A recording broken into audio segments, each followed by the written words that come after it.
Okay, hope you all me mingla ba, no? Zoom mo maro pian tui cha pian mi bo la, no?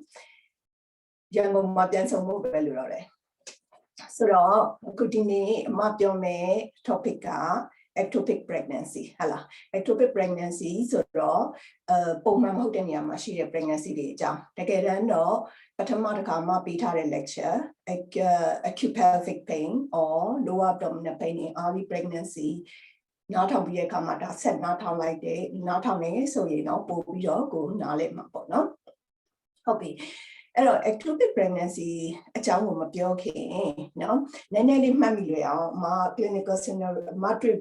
ခဲ့တဲ့ case တွေထဲကအဲဒီ case လေးတစ်ခုအကြောင်းကိုတစ်ချက်အရင်ပြောပြမယ်အဲ့တော့မလူလဲစောင့်နေပေါ့နိနော်အဲ့တော့အဲ့ဒီနေ့ကအမကresident consultant on call နော် resident consultant on call ဆိုတာဘာလဲဆိုတော့ဆေးရုံမှာသွားပြီးတော့ registrar တွေ SHO တွေနဲ့တူတူပဲလုပ်ရတာပေါ့နော်ဆေးရုံမှာသွားအိပ်ရတာမဟုတ်ဘူးအဲ့တော့ဆိုအဲ့ဆေးရုံကလည်းအလုပ်အရမ်းများတယ်အလုပ်အရမ်းများတော့အဲ့ဒီညဘာရှိလဲဆိုတော့ resident night on call ပေါ့နော်ဆိုတော့အဲ့ညဘာရှိလဲဆိုတော့ labor ward မှာ patient 3ယောက်လောက်က CTG cardio topography abnormal ဖြစ်နေတယ်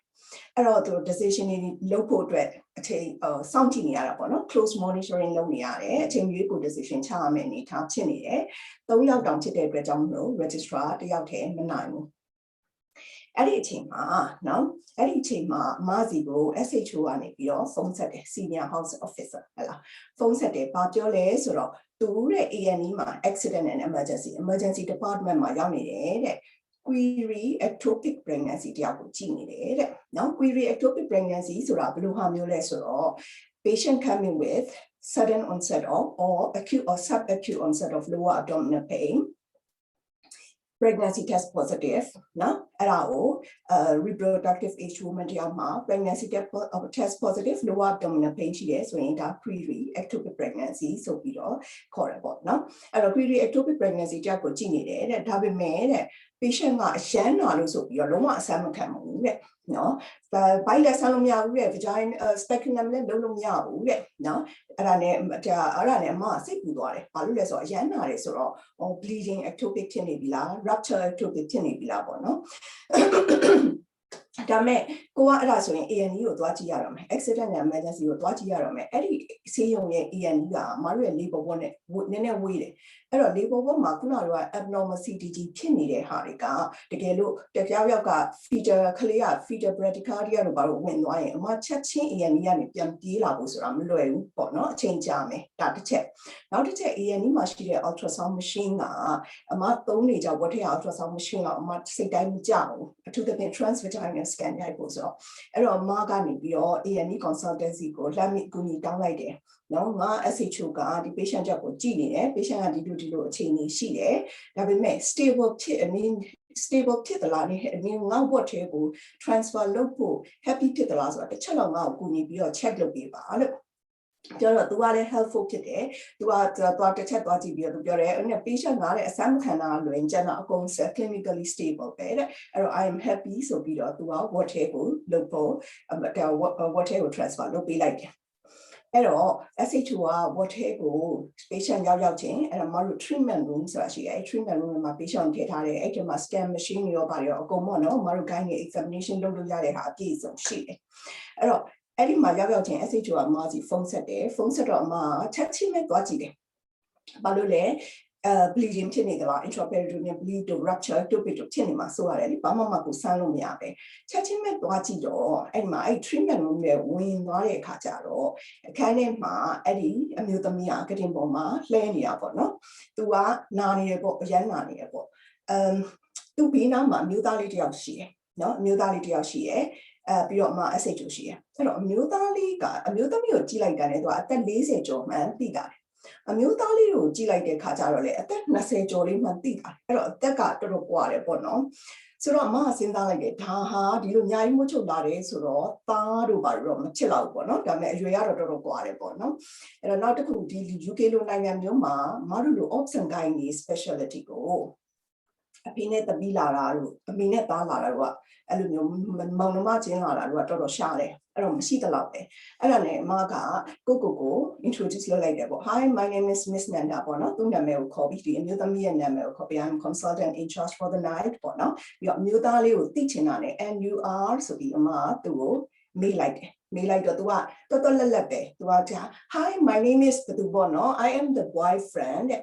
အော် boyfriend ဆိုတော့ပြီးတော့တာပေါ့နော်မတို့ option တိုင်းနေမှာကိုစမ်းမဲ့ examination ကိုပြောရမယ့်စကားလုံးတွေကဒီ private area နားမှာပဲပတ်နေတဲ့အတွက်ကြောင့်မလို့သူတို့နဲ့ပါလာတဲ့လူဟာသူတို့နဲ့ relationship ဘယ်လိုရှိတယ်လဲဆိုတာမတို့အတွက်သိဖို့အရေးကြီးတယ်ဒါအဲ့တော့ပထမတစ်ချက်အဲ့တော့ boyfriend ဆိုတော့လေပြီးတော့ပေါ့အဲ့ဒါနဲ့အမကစမ်းမှုလုပ်တဲ့အခါမှာထုံးစံတိုင်းပေးစမ်းခံမှု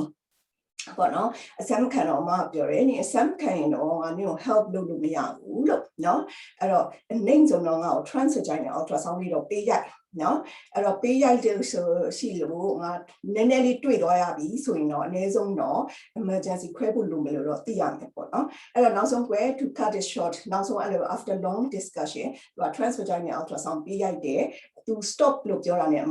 မရက်မယ်ပေါ့နော်အဲ့ဒီ agreement နဲ့အမ ultrasound ရိုက်တော့ultrasound ရိုက်တော့ဒါအမကရဲ့ ultrasound ရိုက်တဲ့ဒီရွယ်ချက်ကတော့အနည်းဆုံးအမ intraperitoneal bleeding မရှိအမတွေ့ရမယ်အဲovarian cyst တို့ပါလို့ပေါ့နော်torsion ဖြစ်ရလောက်အောင်ကြီးနေအမတွေ့ရမယ်ဆိုပြီးတော့အမရိုက်တယ်ရိုက်တော့အမဒါမဲ့ကန်ကောင်းတော့ uterus ထဲမှာ pregnancy ရှိတယ်အဲ့တော့ fetus လေးလည်းတွေ့ရတယ် fetal heart လေးတွေ့ရတယ်ဆိုအမကတော့ရောင်းဝမ်းသာသွားပေါ့ဘာလို့လဲဒီ ectopic ကြီးကိုညားလေကောင်းဒီမှာခွဲရရင်ဟိုဘက်ကလေးပေါ်မှာက registrar နိုင်မှာမဟုတ်ဘူးအဲ့တော့အိမ်မှာရှိတဲ့လူတွေကိုတခြား consultant တွေကိုလှမ်းအကူကြီးတောင်းရမယ့်သဘောရှိတာဟုတ်အဲ့တော့ဆိုတော့အမကဟုတ်ပြီ ectopic လည်းမဟုတ်ဘူး ovary လည်းကောင်းတယ်ဆိုတော့ရောင်းဝမ်းသာသွားပြီသူတို့ကိုပြောရှင်းပြတော့အဲ့ဒီတော့ကတော့ကောင်းရဲ့ပဲနော်နှစ်ယောက်သားဆိုတော့ပြီးတော့ ultrasound probe ကို vagina တွေကနေပြန်ထုတ်ရင်းနဲ့အမပြောလိုက်တာကိုကတော့7 weeks လောက်ရှိနေပြီနော် measurement is 6 weeks and 5 days လို့အမအဲ့လိုပြောလိုက်ကိုအဲ့လိုလည်းပြောလိုက်ကိုအဲ့ဒီကောင်လေးကအဲ့အမျိုးသားလေးပေါ့နော်အဲ့အမျိုးသားလေးကချက်ချင်းအမကိုပါအလန့်ထက်ပုံစံမျိုးနဲ့ how did this happen ဆိုပြီးတော့ဖြစ်တော့အမပထမတော့တို့အတူတူနေရင်တော့လေကိုဘွားရှိမှာပေါ့နော်ဒါပေမဲ့လည်းမစဉ်းစားမိတယ် contraception တွေဘာတွေများသုံးထားလို့သူနားမလဲတာလားမသိဘူးပေါ့နော်ဒါနဲ့အမကပြန်ရှင်းပြမယ်ဆိုပြီးတော့သူ့ရဲ့မေးခွန်းကို clarify ထပ်လုပ်လိုက်တယ် what do you mean by how did this happen လို့အဲ့လိုမေးလိုက်တဲ့ခါကျတော့ तू ကအခုမှဇလန်စာတာ तू ကဘာပြောလဲဆိုတော့ तू ခရီးထွက်နေတာ4လလောက်ရှိပြီတဲ့အခုမှ तू ပြန်ရောက်တာ3ပတ်ပဲရှိသေးတယ်တဲ့အဲ့တော့ကိုဝန်က9ပတ်ဆိုတော့ဘယ်လိုလုပ်ဖြစ်နိုင်ပါလဲတဲ့နေမှားတာမဖြစ်နိုင်ဘူးလားတဲ့နော်အမမှားနေသလားပေါ့နော်အဲ့ဒါနဲ့အမသဘောပေါက်သွားတယ်နော်သဘောပေါက်သွားတော့ဒါပေမဲ့ကိုကပြောတာတော့အတော်ခက်တာပေါ့နော်ဆိုတော့ကိုရဲ့မောင်ကိုရဲ့သားလို့သဘောထားပြီးတော့ပြောလိုက်ချင်တာကတော့နော်ဘာပြောလိုက်ချင်လဲဆိုတော့ hey stupid တဲ့ဒါနင့်ကိုမဟုတ်ဘူးပေါ့ hey လို့ပြောလိုက်ချင်တာပေါ့ဒါပေမဲ့ဘယ်ပြောလို့ဖြစ်မလဲကိုကဆရာပေါ့ဟုတ်တယ်မလားအဲ့တော့အမကပြောတယ်အမမမှားတဲ့ clinician ဆိုတာတော့မရှိပါဘူးလို့ဒါပေမဲ့လို့အခုအချိန်မှာ ultrasound ရိုက်ရင်ကိုဝန်တစ်ခုမှာလွဲလဲ weeks couple of days ပဲလို့သဘောက2ရက်3ရက်လောက်ပဲ2ရက်3ရက်လောက်ပိုကြီးတာ2ရက်3ရက်လောက်ပိုငယ်တာလောက်ပဲဖြစ်နိုင်တယ်ပေါ့နော်အဲ့တော့တေချာတာကတော့ဒီကိုဝန်က6 to 7 weeks လောက်တော့တေချာတယ်လို့အမပြောလိုက်တော့အဲ့လိုပြောလိုက်တော့သူကအမှမပြီးသေးဘူးမပြီးသေးပဲနဲ့I don't understand how did this happen ဆိုပြီးတော့အမောင်မေးပြန်တော့အမကစိတ်ထဲမှာကိုကလည်းဟိုကစိတ်ပူနေရတဲ့ labor work ကိုစိတ်ပူနေတဲ့ကြားရဆိုတော့လေနိမိမနေမေးပါလားငါဘာလို့မေးနေတာလဲစိတ်ထဲကဖြစ်တာပေါ့တော့ဒါပေမဲ့ again ကိုကဆရာဝန်ဖြစ်နေတဲ့အတွက်ကြောင့်မလို့ပြောလို့မရအဲ့ဒါနဲ့အမကသူ့ကိုပြောလိုက်တယ် I don't think I'm the right person to answer this question အဲ့တော့ပြောလိုက်တာအမတော့ငါဒီအဖြေကိုဖြေလို့မရဘူးပေါ့နော်။ဘာလို့ကိုကဘယ်လိုသိနိုင်မလဲလေ how did this happen ဆိုတာအဲ့ဒါနဲ့သူကလည်းအမပေးလိုက်တဲ့ message ကိုရသွားတယ်။ရတော့သူချက်ချင်းဟိုအမျိုးသမီးဘက်ကိုလှည့်တယ်။လှည့်ပြီးတော့ဆိုအဲ့မှာသူတို့ what happened ဆိုပြဟိုအမျိုးသမီးကလည်းခုနကတော့နာလို့ဘယ်သူမှမထိပါနဲ့မကင်ပါနဲ့လို့လုပ်နေတဲ့အမျိုးသမီးကချက်ချင်းနာတာပြောက်ပြီးတော့ oh I'm not going to keep this pregnancy ဘာညာဖြစ်ကုန်။သူကသူလည်းဒီ pregnancy ကိုထားမှာမဟုတ်။သူတို့နှစ်ယောက်ကအမှမျက်နှာရည်ညီရဲပြီးတော့အကြီးကျယ်ပောက်ကွဲတော့မလို့ဖြစ်နေတဲ့အချိန်မှာအမကလည်း labor work က patient ကိုစိတ်ပူနေတယ်အဲ့တော့ SHO နဲ့ထားခဲ့ဖို့ကြည့်လိုက်တော့လေ SHO ကလည်းသူ့ကိုဒီနှစ်ယောက်ကြားထဲမှာမထားခဲ့ပါနဲ့ဆိုတဲ့ပြည့်ငယ်လေးနဲ့အဲ့ဒါနဲ့မှကဲ SHO ကိုပြောတယ်ဟို sister in charge ကိုတော့ခေါ်ဆိုပြီးတော့ sister လည်းရောက်လာ sister ကိုပြောလိုက်တယ် sister ငါဒီ patient ကိုစိတ်မပူဘူးအိမ်ကျန်လို့ရတယ်အဲ့တော့ I'm going to discharge her ပေါ့နော်ဒါပေမဲ့အိမ်မပေးပြန်နဲ့ဦးဒီညနှစ်ယောက်တူတူအိမ်ပြန်သွားလို့လမ်းမှာတက်ကုန်ကြရင်ငါတို့လိုက်ရှင်းနေရမယ်အဲ့တော့ pain control ဆိုတဲ့အကြောင်းပြချက်နဲ့ဒီအမျိုးသမီးကိုတော့ဆေးရုံမှာအိတ်ခိုင်းလိုက်အမျိုးသားလေးကိုရင်ပေးပြန်လိုက် SHO မှာပြောတယ် discharge letter ready လုပ်ပြီးထားလိုက်မနေ့မိုးလင်းသူကလည်းပြန်ချင်တဲ့အချိန်ထပြန်လို့ပြောလိုက်ဆိုပြီးတော့အဲ့လို manage လုပ်ပြီးတော့အဲ့အခန်းထဲကနေပြီးတော့ထွက်ခဲ့လိုက်အပြေရောက်မှပဲအော်ငါနဲ့ဖြစ်မှဖြစ်ရလေဆိုပြီးတော့ရည်မိတော့တယ်နော်ပေးချင်တဲ့ message ကတော့ ectopic pregnancy မှာအဲ့လို false alarm တွေတော့အများကြီးတွေ့ရတယ်false alarm လို့အမပြောလို့သူများနဲ့ရတဲ့ pregnancy ကိုပြောတာမဟုတ်ဘူးเนาะ ectopic များဖြစ်မလားဆိုပြီးကိုကသွားကြည့်ပြီးတဲ့အခါမှာအများစုကတော့ normal pregnancy တွေပဲဖြစ်နေပို့ပြတယ်အဲ့ဒါကိုပြောချင်တာဒါပေမဲ့အနည်းစုက ectopic pregnancy ဖြစ်လိမ့်မယ်အဲ့ဒီအနည်းစု ectopic pregnancy ဖြစ်လာတဲ့အခါမှာကို patient အတွက်ဘလောက် sorry ဘလောက်အန်ဒီရများတယ်လေဆရာဝန်တယောက်အနေနဲ့ကိုကဘလောက်ဘာတွေလုပ်ပေးတင်တယ်လဲเนาะကိုနားလည်ခြင်းအပြင် patient အတွက်ဘာတွေအကျိုးရှိမလဲဆိုတာကိုဒီ presentation မှာပြောမှာဟုတ်လားအဲ့တော့ပြီးအောင်နားထောင်ကြပြီးရင်အဆုံးမှာအင်စာပေးထားတယ်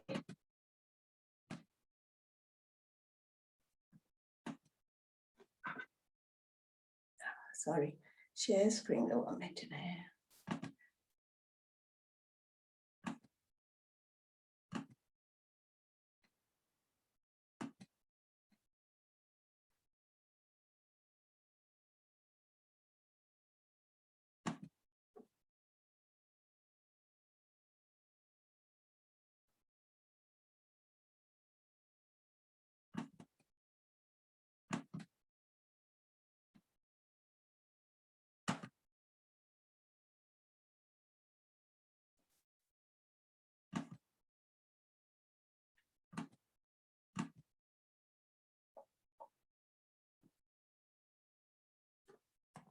ကဲဟုတ်ပြီအဲ့တော့ ectopic pregnancy เนาะအဲ့တော့ ectopic pregnancy ဆိုတာမဟုတ်မေးခွန်းမေးချင်တော့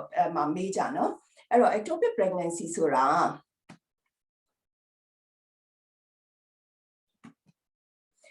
ဘာလဲဆိုတော့သူ့ရဲ့ term ကိုကသူက Greek ကနေလာတာเนาะ ectopic ဆိုတဲ့ Greek ကနေလာတာဒီမှာတွေ့တဲ့အတိုင်းပဲ x ဆိုတာတဲ့ out of ပေါ့เนาะ topos ဆိုတာက place အဲ့တော့ ectopic ဆိုတာက out of place ဆိုတဲ့စကားအဓိပ္ပာယ် out of place เนาะပုံမှန်မဟုတ်တဲ့နေရာမှာရှိတဲ့ pregnancy အဲ့တော့ဒီမှာကြည့်ရင်ဒါကတော့မှတ်မိလွယ်အောင်လို့ပါဒါ Greek god ပေါ့เนาะဟုတ်ပြီအဲ့တော့ ectopic pregnancy ကအနည်းစုပဲရှိတယ်လို့မှပြောတယ်ဒီ figure ကဘာလဲဆိုတော့ textbook ထဲကယူထားတဲ့ figure အဲ့တော့ဒီ figure ထက်တော့တကယ်တမ်းလက်တွေ့မှာပိုများတယ်เนาะဒါကတော့ဘလောက်ဘယ် population မှာမတို့ယူထားတဲ့ figure လဲဘလောက် IVF တွေပါလုပ်နိုင်တယ်လဲသူတို့ရဲ့ culture အဖြစ်ဟိုမှာ PID တို့ဘာလို့ညာတို့ဘလောက် common ဖြစ်တယ်လဲဆိုတဲ့ပုံမှာမူတည်ပြီးတော့ figure လေးနည်းနည်းကွာမယ်ဒါပေမဲ့ကိုသိထားမှာ around that percentage definitely အခုနောက်ပိုင်းမှာ more than that percentage ဖြစ်လာပြီเนาะအဲ့တော့ဘလောက်ပဲများလာလားနည်းလာလားဘလောက်ပဲအမတို့ကျွမ်းကျင်လာလား still ဒီ ectopic pregnancy ကြောင့်အမေတွေကတော့သေနေကြတော့ပဲဘာကြောင့်သေကြတာလဲ severe hemorrhage ကြောင့်ဘာလို့ severe hemorrhage ဖြစ်တာလဲဆိုတော့အဓိက blood supply ကြောင့်เนาะဒီ blood supply မှာကြည့်လိုက်ရင်ဥပမာ ectopic အများစုက fallopian tube ထဲမှာဖြစ်မယ်အဲ့တော့ fallopian tube ထဲမှာဖြစ်မယ်ဆိုတော့ fallopian tube မှာပဲဖြစ်ဖြစ် ovary မှာပဲဖြစ်ဖြစ်ပေါ့နော်အများစုက hori blood supply တွေကနေပဲလာတာပဲ ovarian vessel ပါလေဆိုတော့သူက direct branch of aorta ဟုတ်တယ်မလား aorta ကနေလာတယ် uterine vessel internal iliac branch အဲ့ဒါလည်း main vessel ပဲအဲ့တော့ဒီ main vessel တွေကနေပြီးဒီမှာ anastomosis ဖြစ်ပြီးတော့ supply လုပ်ထားတဲ့ organ တွေကနေပြီးတော့ rupture တို့ bleeding တို့ဖြစ်ရင် bleeding က severe ဖြစ်ပြီးတော့ life threateningly heavy ဖြစ်နိုင်တယ်ဟုတ်လားဟုတ်ပြီအဲ့တော့ ectopic pregnancy ရဲ့ definition ကို textbook တွေထဲမှာတော့ဗာပြောကြလဲဆိုတော့ you know implantation of outside normal uterine cavity နော်ဘာလို့ဆိုတော့ဒါကအရေးကြီးတယ်နောက်ပိုင်းမှာ ectopic ဆိုတာအမတို့ကတော့အများစုကတော့ sorry tubal pregnancy ပဲသိထားလိမ့်မယ်ဒါပေမဲ့ tubal pregnancy မဟုတ်တဲ့ non tubal ectopic တွေလည်းအများကြီးရှိတဲ့အခါမှာဖြစ်တာဖြစ်တဲ့အကြောင်းမို့အဲ့ဒါတွေကိုနားလည်ဖို့အတွက် normal uterine cavity ဆိုတာဘယ်လိုဟာမျိုးလဲဆိုတာအမတို့အတိအကျသိဖို့လိုတယ်အဲ့တော့ Green Top Guidelines Royal College of Obstetrician and Gynecologists ရဲ့ guidelines Green Top Guidelines အမ Facebook ပေါ်မှာဘယ်လိုအဲ့ဒီဟာကိုဘယ်လိုရအောင်သွားမလဲဆိုတာတင်ပေးဘူးတယ်အဲ့ဒါမှတ်မိတဲ့လူတွေရှိရင်တော့အဲ့ဒီ guidelines ကတော့ဗာပြောထားလဲဆိုတော့ ectopic pregnancy ဆိုတာ endometrial cavity ရဲ့ outside မှာတည်သမျှ pregnancy အကုန်လုံး ectopic pregnancy လို့ခေါ်တယ်အဲ့တော့ဒီ definition ကိုအမတို့နားလည်ရမယ် normal uterine cavity ဆိုတာပါလဲ endometrial cavity ဆိုတာပါလဲတူတူပဲပေါ့နော်အဲ့တော့ endometrial cavity ဆိုတာပါလဲဆိုတော့ဘာဒီမှာကြည့်လိုက်ရင်ဒါ uterus မှာဒီဟာ fundus နော်ဒီဟာအဲ့ဒီ fundus ကနေပြီးတော့ internal os အထိကတော့ uterine body ပေါ့ corpus နော်အဲ့ဒီ internal os ကနေ external os အထိကတော့ cervix ဒါကတော့သိပြီးသားဖြစ်မှာပါဒါပေမဲ့မပြောချင်တာ hori internal os ကနေပြီးတော့ hori area အထိဒါ endometrial cavity ပဲဒီ area ကဘာလဲဆိုတော့ fallopian tube ရဲ့အစဒါပေမဲ့ fallopian tube ရဲ့အစဆိုလို့ဒီနားလေးကနေစတာမဟုတ်ဘူးเนาะအဲ့ဒါကိုသိထားရမယ် fallopian tube ရဲ့အစဟာ myometrium တွေကနေစတာဒီနေရာဟာ endometrium hori thickness က myometrium ဟုတ်တယ်မလားဒါ zero ဆိုတာလူတိုင်းသိပြီးသား hori မှာကြည့်ရင် hori still ဒီအပိုင်းလေးက fallopian tube အဲ့တော့သဘောကအမပြောချင်တာ hori အပိုင်းထဲမှာ pregnancy ရှိတယ်ဆိုရင်ဒါ tubal pregnancy ပဲအဲ့တော့ဒါကိုဒီအပိုင်းကို interstitial portion of fallopian tube လို့ခေါ်မှာနောက်ပိုင်းမှာပါလာလိမ့်မယ်အဲ့တော့သဘောကအမပြောချင်တာ hori မှာ fallopian tube ကိုထဲကိုဝင်သွားတဲ့အပေါက်ကလေးကို ostia လို့ခေါ်တယ်။အဲ့ဒီ ostia ကနေဟိုဘက်ဒီဘက် right and left ostia, body internal os အဲ့ဒီအတိုင်းအတာကဘာလဲဆိုတော့ဒါ normal uterine cavity or normal pregnancy ဖြစ်မဲ့နေရ or endometrial cavity ပေါ့နော်။ဟုတ်ပြီဒီမှာဆိုရင်တော့ဒီပုံလေးနဲ့ဆိုရင်တော့နည်းနည်းပို့ပြီးတော့သိတာမယ်ဟောတာ endometrial lining ပေါ့နော် internal os ဒီမှာit's ostia fallopian tube ကိုသွားမှာဒါကတော့ interstitial portion of the fallopian tube နော်ကဲဟုတ်ပြီအဲ့တော့ဒီဟာကပုံထဲမှာတွေ့ရတဲ့ normal uterine cavity အဲ့တော့မတို့မျက်စိနဲ့ဆိုဘယ်လိုတွေ့ရမလဲအဲ့ဒါကိုသိစေချင်တော့เนาะဒါ hysteroscope ဟုတ်လား hysteroscope ဆိုတာပါလေเนาะ GERD vagina တွေကနေပြီးတော့ uterine cavity တွေကိုအမတို့ကြည့်တာ cervical canal ထဲဝင်တဲ့ uterine cavity တွေကိုကြည့်ရဲ့အနောက်မှာ camera ပါတယ် hysteroscope သိပြီးသားဖြစ်မှာပါအဲ့တော့ဒီပုံကတော့ hysteroscope မှာအမတို့ cervical canal တွေကနေပြီးတော့လှမ်းကြည့်လိုက်တာ cervical canal တွေကနေလှမ်းကြည့်လိုက်ရင်ဒီမှာဒီ area ဟာ cervical canal ဒီနားလေးကနေစပြီး endometrial cavity ဖြစ်သွားပြီအဲ့တော့ဒီမှာတွေ့လာဒီမှာမဲဟိုဘက်မှာအပေါက်ကလေးဟိုဂူပေါက်လေးလို့နှစ်ခုတွေ့ရတယ်အဲ့ဒါတွေကဒီဘက်က right ostia ဒီဘက်က left ostia အနီးကနောက်တစ်ပုံမှာပြမယ်အဲ့တော့ hysteroscopy ဆိုတာ transvaginal ultrasound ရိုက်တယ်လို့ပဲအရှိက lecture နားထောင်ခဲ့ဘူးရင်တော့အမပြောတာမှတ်မိကောင်းမှတ်မိလိမ့်မယ် laparoscopy မှာအမတို့ကတွေ့ရတဲ့ right and left က patient ရဲ့ right and left နဲ့ surgeon ရဲ့ right and left နဲ့အတူတူပဲtransvaginal ultrasound ရိုက်တဲ့အခါဒါမှမဟုတ် hysteroscopy လုပ်တဲ့အခါမှာ patient နဲ့ကိုယ်နဲ့ opposite ဖြစ်နေတယ်အဲ့တော့သဘောကကိုယ့်ဘက်က left ကိုယ့်ရဲ့ left မှာရှိတဲ့ ostia ဟာ patient ရဲ့ right ostia သဘောကဒီဘက်မှာ left fallopian tube ရှိလိမ့်မယ် oh sorry ဒီဘက်မှာ patient ရဲ့ right fallopian tube ရှိလိမ့်မယ်ဒီဘက်မှာ patient ရဲ့ left fallopian tube ရှိလိမ့်မယ်เนาะအဲ့ဒါကိုသိစေချင်တာဟုတ်ပြီအဲ့တော့ဒါဒီပုံကပိုကောင်းတယ်ဒီပုံကဒါ internal os level ကနေ endometrial cavity ကိုကြည့်ထားတာเนาะ endometrial cavity ဆိုတာဒီလိုတွေ့ရမယ် hori ဘက်မှာostia ရှိမယ်ဒီဘက်မှာ ostia ရှိမယ်ဒါကတော့ fundus ပေါ့ဒါ anterior uterine wall ဒါ posterior uterine wall this is lateral uterine wall ဒီပေါ့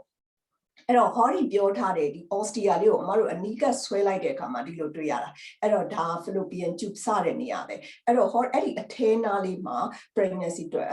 ရှိရင်အဲ့ဒါကို interstitial pregnancy လို့ခေါ်လိမ့်မယ်အဲ့ဒီအကြောင်းတော့ပြောတဲ့ထဲမှာပါလာလိမ့်မယ်ဟုတ်ပြီဒါဆိုရင်ဒီ endometrial cavity ရဲ့ outside မှာရှိသမျှ pregnancy တွေအကုန်လုံးဟာ ectopic pregnancy ပေါ့အဲ့တော့ဒီပုံတွေကအမ textbook ဆရာယူထားတာပဲအဲ့တော့ဒီမှာကြည့်လိုက်ရင်ဒီကတော့အမပြောတယ် interstitial pregnancy ဟုတ်လားဒါပေမဲ့ဒီမှာသူက conjugal/interstitial pregnancy လို့ပြောထားတယ်ဘာလို့အဲ့လိုပြောတာလဲဆိုတော့ development အရာပြန်ကြည့်လိုက်ရင် hori နေရာเนาะ hori နေရာ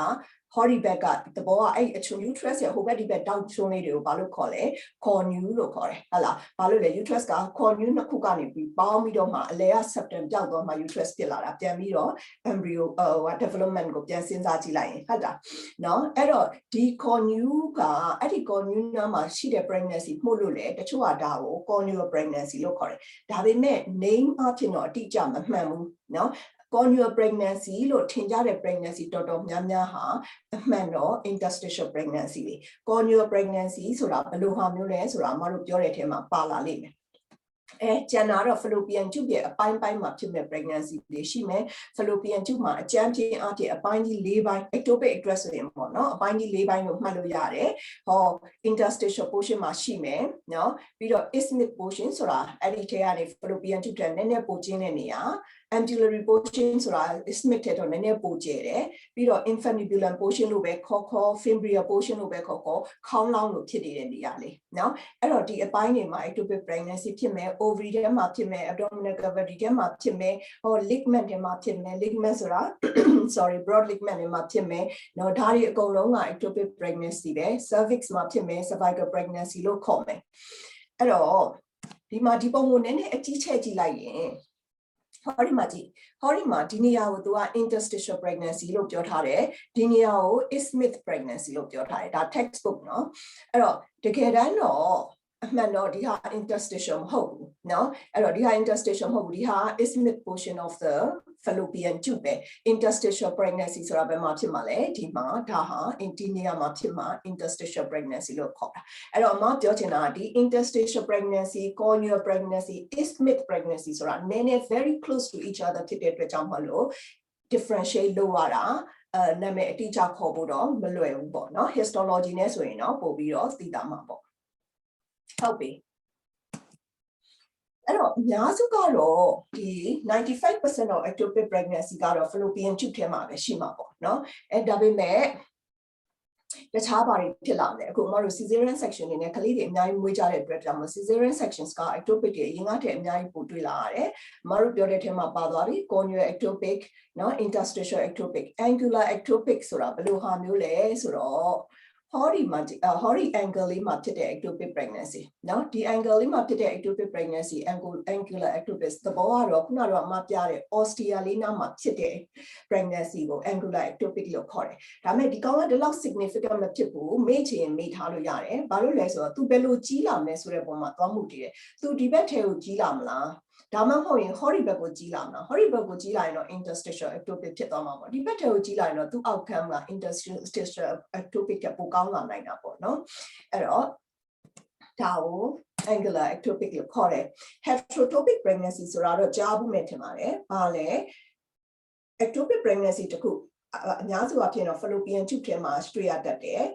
နောက်တစ်ခုက normal pregnancy တခု uterus ထဲမှာတွေ့ရတယ်နော်အဲ့ဒါကို heterotopic pregnancy လို့ခေါ်တယ်အဲ့တော့ဒါကတော့စဉ်းစားကြည့်လိုက်ရင်သိပါပြီဘယ်လိုလူမျိုးတွေမှာတွေ့ရများလဲဆိုတော့ IVF တို့ ovulation induction တို့လုပ်ထားတဲ့ patient တွေမှာပို့ပြီးတော့တွေ့ရတယ်ပေါ့နော်အဲ့တော့ခုနကတော့အမတို့ပြောတဲ့ထဲမှာပုံထဲမှာအရင် textbook ပုံတွေထဲမှာမပါသေးတာဘာလဲဆိုတော့ cesarean section scar ectopic အဲ့တော့ cesarean section scar ဆိုတော့ဘယ်နေရာမှာရှိမလဲဆိုတော့စဉ်းစားကြည့်အောင်ဘာလို့ဆိုတော့ cervical ectopic ကိုမျက်စိထဲပြန်မြင်ကြည့် cesarean section scar ectopic ဒီနှစ်ခုကအမတို့လက်တွေ့မှာ clinically ခွဲခြားရတယ်ခွဲခြားဖို့ differentiate လုပ်ဖို့လိုတဲ့ ectopic နှစ်ခုပေါ့နော်ဟုတ်ပြီဆိုတော့ normal cesarean section တွေ့ဘူးကြမှာပါအဲ့ဒီအခါမှာပြန်စဉ်းစားကြည့် cesarean section ဆိုတာအမတို့ uterus မှာ incision ကိုဘယ်နေရာကိုပေးတယ်လဲဘယ်နေရာကိုပေးတယ်လဲဆိုတော့ဒါကတော့ ultrasound ပေါ့နော်ဒါပေမဲ့အပြင်မှာကို operation လုပ်တဲ့အခါမှာဝင်ကြည့်ဘူးတဲ့အခါမှာဆရာတွေပြောတာကြားဘူးမှာပါဘာလို့လဲနော် upper uterine segment နဲ့ lower uterine segment ရဲ့ junction မှာပါရှိလဲ uterovesical fold ရှိတယ်နော်အဲ့တော့သဘောကဒီနေရာပဲဒီ uterovesical fold ဒီမှာတွေ့လာဒီ peritoneal fold လေး uterovesical fold ကိုဘာလုပ်လိုက်လဲအမတို့ lift လုပ်လိုက်တယ်ဟုတ်လားပြီးတော့ cut လုပ်လိုက်တယ်ပြီးတော့မှဒီနေရာမှာအဲ့ဒီ upper segment နဲ့ lower segment junction မှာဘာလုပ်လဲcesarean section incision ပေးတယ် ဒီမှာကြည့်နော်အဲ့တော့ဒီဟာဆိုရင်နော်ဒီဟာဆိုရင် uterus ဒီမှာ pear shaped structure ဟောဒီမဲမဲ area လေးတွေ့လားဒီ serosa ကနေပြီးတော့ဝင်လာတဲ့ဒီမဲမဲ area လေးကဒါ cesarean section scar အဲ့တော့တစ်ခါအဲ့လိုမဲမဲလေးအနေနဲ့ gap လေးအနေနဲ့တွေ့ရတယ်တစ်ခါကျတော့ scar ပေါ့နော် dense white tissue အနေနဲ့တွေ့ရတယ်အဲ့တော့ဒီမှာဆိုရင်ဒါ cesarean section ectopic အဲ့တော့ဒီမှာဆိုရင် uterus ဟောဒီနောက်ပိုင်းက cervix ဒါ pregnancy မဟုတ်ဒါ Nabatean follicle လို့ခေါ်တယ်ထားလိုက်ပါတော့เนาะဒါက cervical canal ဒါပေမဲ့ဒီနေရာကိုကြည့်เนาะဟောဒီ serosa ကနေပြီးတော့ဒီမှာတွေ့လား gap endometrial cavity ထဲမှာ endometrium ကเนาะခုနကတော့အမတို့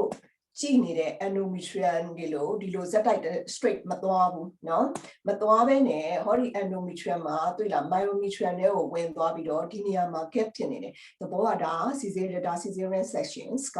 အဲ့ဒီမှာ pregnancy တွေ့တယ်ဆိုရင် cesarean section ectopic လို့ခေါ်တယ်ဒီမှာလည်း now cesarean section ectopic တခုပေါ့ scar ectopic လို့လည်းလွယ်ခေါ်ကြတယ်เนาะဟုတ်ပြီအဲ့တော့လက်တွေ့မှာ maro differentiate လုပ်ရခက်တယ်ဘာဖြစ်လို့လဲဆိုတော့เนาะခက်တယ်တော့မဟုတ်ပါဘူးလုပ်ဖို့လိုလာတယ်ပေါ့နော်လုပ်ရတဲ့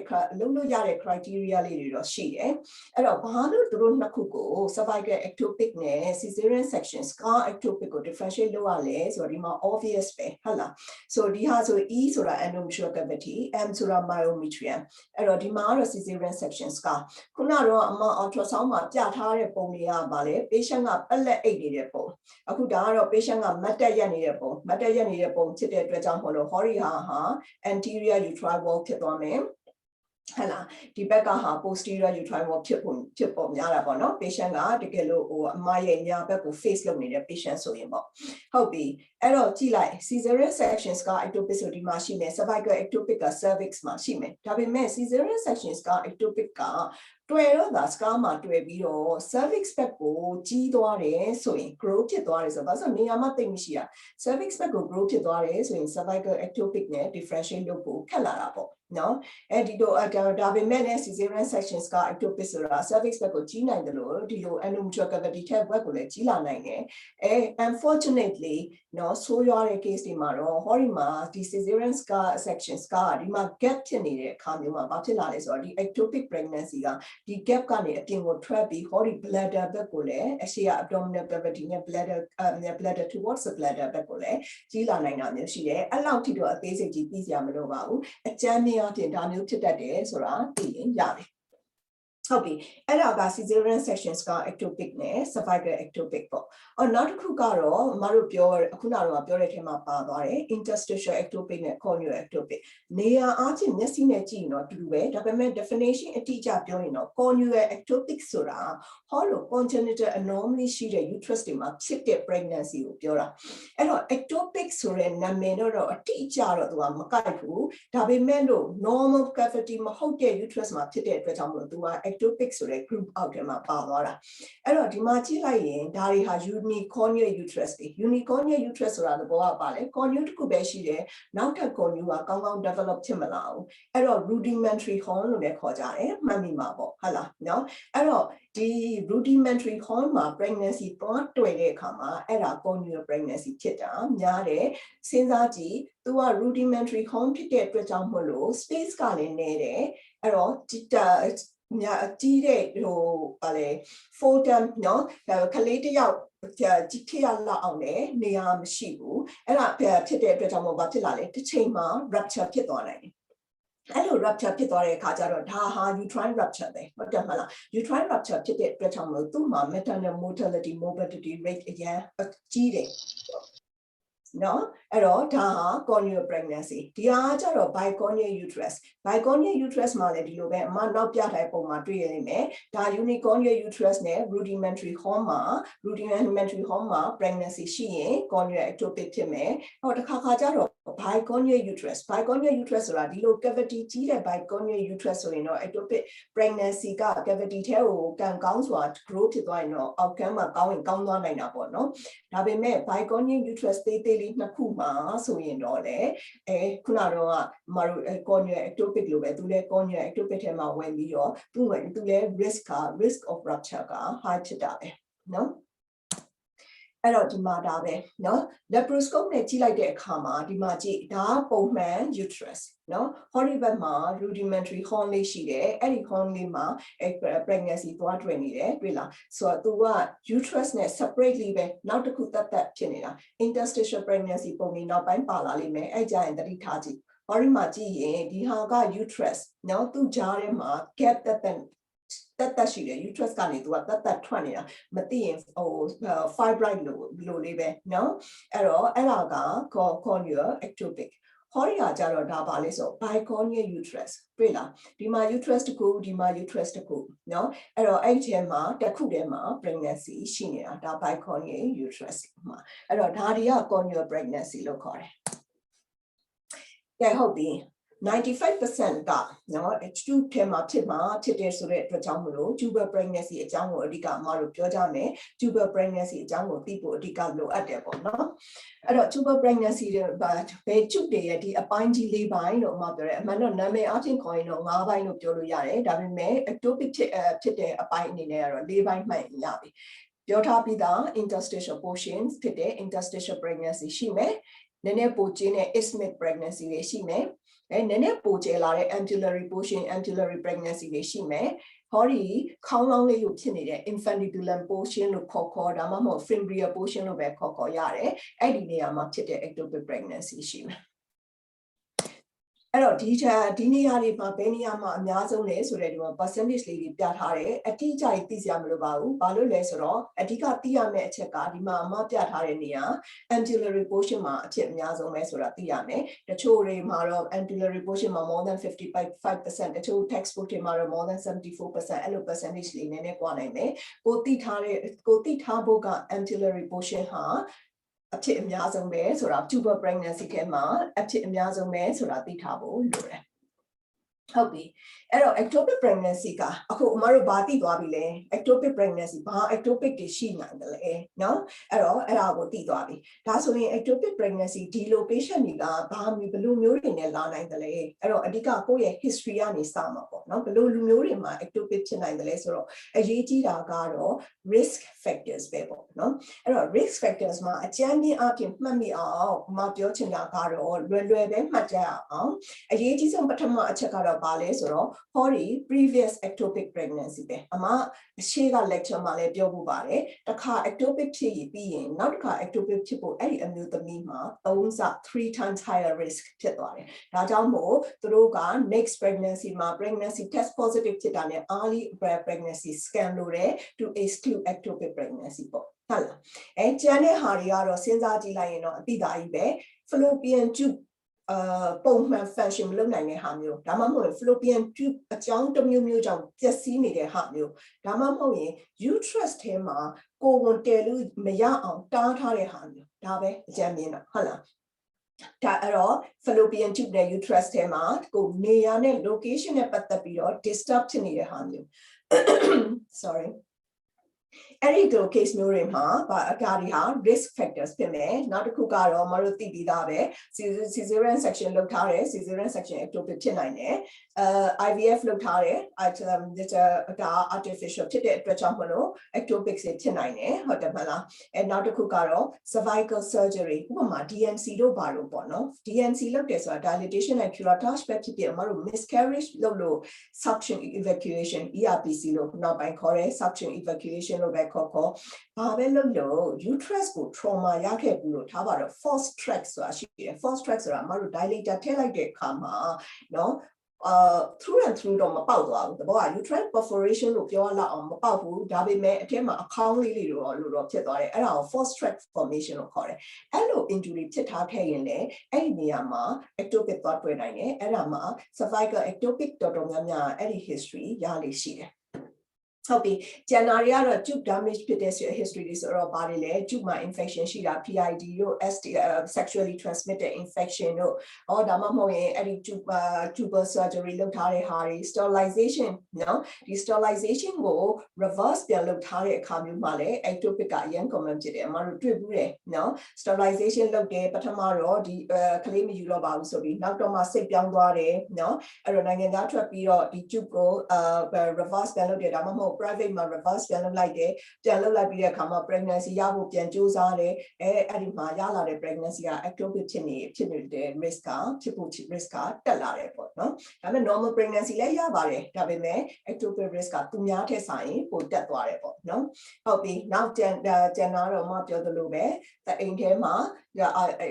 IUCD intrauterine contraceptive device ရှိနေတဲ့အတွက်ကြောင့်မို့လို့အိမ်ထဲမှာ pregnancy မတည်နိုင်တော့လေရတဲ့နေရာမှာတည်တာမျိုးဒါဆို ectopic ဖြစ်သွားနိုင်တယ် fallopian tube function မကောင်း peristalsis မကောင်းတဲ့ဟာမျိုးဘာတွေလဲ progestogen pills တွေတောက်တာမျိုး progestogen ထိုးထားတာမျိုးနောက် smoking ကြောင့် ciliary movement မကောင်းတာမျိုးအသက်ကြောင့်လည်းဖြစ်နိုင်တယ်ဘာကြောင့်အတိအကျလဲလို့ဒီကိုမတို့ပြောလို့မတတ်ဘူးဒါပေမဲ့အသက်အရမ်းငယ်တယ်အသက်အရမ်းကြီးတဲ့ pregnancy မိန်းမတွေမှာ ectopic pregnancy ပုံမှန် average age ထဲဆိုင် average reproductive age ထဲဆိုင်ပို့ပြီးတော့ဖြစ်တာကိုတွေ့ရတတ်တယ်အထူးသဖြင့် older age women တွေမှာပို့တွေ့ရတယ်ဒါပေမဲ့ဒီ risk factor တွေမရှိလို့ ectopic မဖြစ်တော့ဘူးလားဆိုတော့မဟုတ်ဘူး risk factor တွေမရှိဘဲနဲ့လည်း ectopic ကဖြစ်နိုင်တာပဲဆိုတာကောင်းတယ်မှာမှတ်ထားရမယ်ကဲဟုတ်ပြီအဲ့တော့ဒီလို patient တွေကဘာတွေဘယ်လို presentation မျိုးတွေနဲ့လာမလဲ ectopic ပါဆိုတော့လေ pain ပေါ့နော် pain ကတော့အမျိုးမျိုးနဲ့လာမယ်ဘယ်လို ectopic မျိုးလဲဆိုတဲ့ပုံမှန်မူတည်ပြီးဘယ်လောက် pain ဘယ်လောက် severe ဖြစ်လဲဆိုတာကွာလိမ့်မယ်သဘောကတော့ဘယ်လောက်ကျုပ်ထဲမှာရှိတဲ့ ectopic ဆိုရင်ဟုတ်လားဒီကျုပ်လေးစပြီး distance ဖြစ်လာတဲ့အခါကနေပြီးတော့အဲ့ကစစ်နာတာမျိုးဖြစ်တယ်အဲ့တော့သဘောကဒါမျိုးကျတော့ sub acute pain ပေါ့အဲ့လိုပဲနာနေတာတော့တစ်ပတ်နှစ်ပတ်ရှိပြီအဲ့လိုမျိုးပြောတတ်ကြတယ်နော်အဲ့လိုမှမဟုတ်ပဲနဲ့ tubal abortion လို့ဟာမျိုးဒါမှမဟုတ်ရင်အဲ့ tube လေးကြီးလာကနေပြီးတော့သွေးထွက်လာပြီဟုတ်လားနော်သွေးထွက်လာပြီဆိုသွေးလေးနည်းနည်းထွက်တယ်ဆိုရင်နည်းနည်းတော့ပိုနာလာပြီဟုတ်လားအဲ့တော့ခုနကတော့နာတာတဲ့ပိုပြီးတော့နာလာပြီ severity နည်းနည်းတက်လာပြီဒါမှမဟုတ်ရင် rupture ဆိုရင်တော့ sudden onset of lower abdominal pain ပေါ့ဘာလို့ဆိုသွေးထွက်တာများလာအဲ့တော့အဲ့ဒီပုံမှာမူတည်ပြီးတော့ဘယ်လောက်နာတယ်လဲဘယ်လောက်ကြာပြီလဲဆိုတာနည်းနည်းကွာနိုင်တယ်အဲ့ဒါကိုနည်းနည်းတော့ကောင်းတယ်မှာစဉ်းစားထားရမယ်ဟုတ်ပြီနောက် vaginal bleeding နဲ့လည်းလာနိုင်တာပဲနော် pain ကအဓိကဆိုပြီးမဲ့လို့ vaginal bleeding နဲ့လည်းလာနိုင်တယ်နှစ်ခုစလုံးလည်းရှိနိုင်တယ်ဘာဖြစ်လို့လဲဆိုတော့ ectopic pregnancy ကကျုပ်ထဲမှာပဲထားပါတော့ကျုပ်ထဲမှာရှိနေပြီမဲ့လို့ pregnancy hormone နဲ့ changes က endometrial cavity ထဲမှာရှိနေတယ်အဲ့တော့ testicular formation ဖြစ်နေတယ်နောက်တစ်ခုသိထားမှာ ectopic pregnancy အများစုရဲ့ pregnancy hormone means beta hcg level ဟာ normal intrauterine pregnancy တွေလောက်တော့ high ဖြစ်လိမ့်မရှိဘူးအဲ့တော့သဘောကဒီtesticular formation ကိုကောင်းကောင်း maintain လုပ်နိုင်ရလောက်အောင်တို့ high မဖြစ်ဘူးမဖြစ်တဲ့အတွက်ကြောင့်မလို့တို့ကအဲ့လို vaginal bleeding လေးတွေနဲ့လည်းလာနိုင်တယ် brownish discharge တို့ vaginal bleeding တို့ဒါမျိုးတွေနဲ့လည်းလာနိုင်တယ်မတို့ပြောဘူးတဲ့ intraperitoneal bleed ဖြစ်ပြီဆိုရင်တော့ patient ကလှည့်အိတ်လိုက်တဲ့အခါမှာ diaphragmatic irritation ကြောင့် shoulder tip pain ရမယ်ဒါ refer pain dizziness fainting collapse ကတော့သွေးတွေထွက်လို့ anemia ကြောင့်ဖြစ်နိုင်တယ်လို့ pregnancy ရိုးမှာလည်း patient တွေက hormone effect ကြောင့်ဟုတ်လားဗါလေဒီ smooth muscle relaxation ဖြစ်တဲ့ progesterone တို့ဘာလို့ရဲ့ action ကြောင့်လည်းအဲ့လိုမျိုး collapse တို့ postural hypotension တို့ဒါမျိုးတွေကဖြစ်တတ်တယ်အဲ့တော့ဒါ differentiate လုပ်ဖို့လိုမယ်နော်အဲ့တော့ဒါကတော့ history မှာကိုတွေ့ရမယ်ဟာလေအဲ့တော့ physical examination ကိုစမ်းတော့မယ်ဒီ patient ကိုကြည့်လို့စမ်းတော့မယ်ဆိုရင်ဒါအမ acute pelvic pain မှာပြောထားပြီးသားအများကြီးတော့အကျယ်ကျယ်မပြောချင်တော့ဘူးပြောစရာလည်းလိုမယ်လို့မထင်ဘူးဘာလို့လဲ general examination ဘာလဲကို patient ကိုinitial management လုပ်ဖို့လိုမလို့ကို assess လုပ်ရမယ်ဟုတ်လား hypovolemic shock တို့ဘာလို့ရှိမရှိ resuscitate လုပ်ဖို့လိုမလို့ပြီးရင် specific examination obs and gyne ဖြစ်တဲ့အတွက်ကြောင့် abdomen ကို assessment speculum လုပ်မယ် vaginal examination လုပ်ရင်လုပ်မယ်ပေါ့နော် abdominal examination ကတော့ ectopic pregnancy မှာအရေးကြီးဆုံးပဲဖြစ်လိမ့်မယ်ဟုတ်လားဘာလို့လဲ tenderness ရှိသလားကိုသိချင်တယ်ဘယ်နေရာမှာ tenderness ရှိသလဲ tenderness ရှိပြီးရင်နောက်တစ်ခုကပါလဲ intraperitoneal bleed ရှိသလားဆိုတာသိချင်တဲ့အတွက်ကြောင့် rebound tenderness guarding rigidity ဒါတွေက peritonealism ရဲ့ features တွေ means intraperitoneal bleed ရှိနေနိုင်တယ်ဟုတ်တယ်မလားspeculum ကတော့ ectopic လို့ပြောနေပြီမဲ့လေသူရဲ့ differential diagnosis ကပါမှာလဲ miscarriage ပါအောင်ပါလေဟုတ်တယ်မလားအဲ့ဒါဖြစ်တဲ့အတွက်ကြောင့်မလို့သွေးဘလောက်ဆင်းနေတယ်လဲ os open or close ဒါမျိုးကို assess လုပ်ဖို့လိုမယ်ဟုတ်လား ectopic confirm မဖြစ်မချင်းကတော့ပေါ့နော်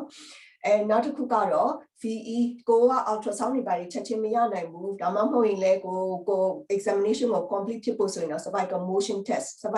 test ဆိုတာ service ကိုလှုပ်ကြည့်လိုက်တဲ့အခါမှာ move လုပ်လိုက်တဲ့အခါမှာဘာဖြစ်မလဲအဲ့ဒီ tube မှာ information ရှိတယ် tube annexer pathology ရှိတယ်ဆိုရင်အဲ့မှာ patient က tender ဖြစ်လိမ့်မယ်အဲ့ဒီ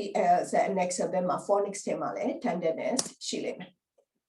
ဟုတ်ပြီဒါဆိုရင်တော့ကိုကကောင်းတဲ့မှာငါ patient ကတော့ ectopic ဖြစ်နိုင်တယ်ပေါ့နော်ဒါဆိုရင် investigation တွေအနေနဲ့ဘာတွေလုပ်မလဲ investigation တွေအနေနဲ့ဘာတွေလုပ်မလဲဆိုတော့ urine စစ်မယ် blood စစ်မယ်ဟာလာ transvaginal scan ရိုက်မယ်အဲ့တော့ general ကတော့အမအရှိမလည်းပြောထားအရှိက lecture မှာလည်းပြောထားပြီးသားဆိုတော့ blood test မှာအရေးကြီးတဲ့အပိုင်းလေးကိုပဲနှစ်ချက်ကိုထောက်ပြသွားတော့မယ် cross match ပဲခါမှလုပ်မလဲသွေးထွက်နေတဲ့ထင်တယ်ဆိုရင် cross match 2 unit blood page လောက်ထား safe လောက်ထားရမယ်ဟုတ်လားနော်အဲ့တော့hemoglobin level သိချင်တယ်အဓိက beta HCG နဲ့ progesterone အကြောင်းကိုမှနောက်မှပြောမယ်အဲ့တော့အခုခဏ skip လုပ်ထားလိုက်မယ် blood grouping နဲ့ reset status အရေးကြီးတယ်ဘာဖြစ်လို့လဲ ectopic pregnancy ပဲဖြစ်ဖြစ် miscarriage ပဲဖြစ်ဖြစ် surgical reset negative woman မှာ surgical management အမတို့လုပ်မယ်ဆိုရင်လုပ်ပြီးတဲ့အချိန်မှာ anti-D injection ပေးဖို့လိုတယ်ဘာဖြစ်လို့လဲ to prevent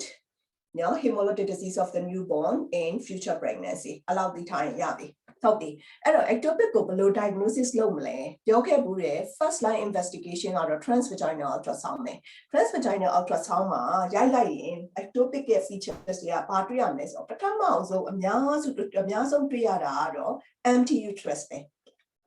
uterus ထဲမှာဘာမှမရှိဘူးเนาะ uterus ထဲမှာဘာမှမရှိဘူး pregnancy ရှိနေ patient ကလာတယ် pregnancy test က positive ဒါမှမဟုတ်ရင် beta HCG positive ကို blood result စောစီရထားရင်ဒါပေမဲ့ patient ကိုကြည့်တာနဲ့တေချာပေါက်ကိုချက်ချင်းလုပ်လို့ရတာက pregnancy test positive lower abdominal pain နဲ့လာတယ် ultrasound လိုက်ရိုက်လိုက်တော့ uterus ထဲမှာဘာမှမရှိဘူးဆိုရင်ခေါင်းထဲမှာ ectopic pregnancy ကိုစစဉ်းစားရတော့မယ်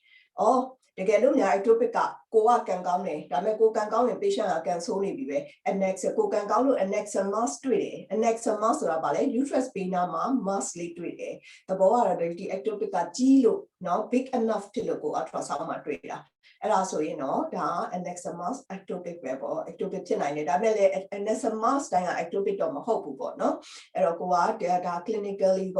ကိုရဲ့ ultrasound skills ကိုဒါတွေနဲ့တော့ differentiate လုပ်ဖို့လုပ်မှာပေါ့and နောက်တစ်ခုကတော့ abnormal free fluid သဘောကတော့ intraperitoneal bleeding ရှိနေပြီဆိုရင်တော့ free fluid abnormal free fluid တွေ့ရလိမ့်မယ် abnormal လို့ဘာလို့ခေါ်လဲဆိုတော့ normal မှာလည်း physiological free fluid ဆိုတာရှိနိုင်တဲ့အတွက်ကြောင့်ဟုတ်ဟုတ်ပြီ empty uterus ဆိုတာဘယ်လောက် significant ဖြစ်တယ်လဲဆိုတော့မှနည်းနည်းပြောချင်တာပါအဲ့တော့ early pregnancy မှာ ultrasound ရိုက်ကြည့်လိုက်ရင်အဲ့တော့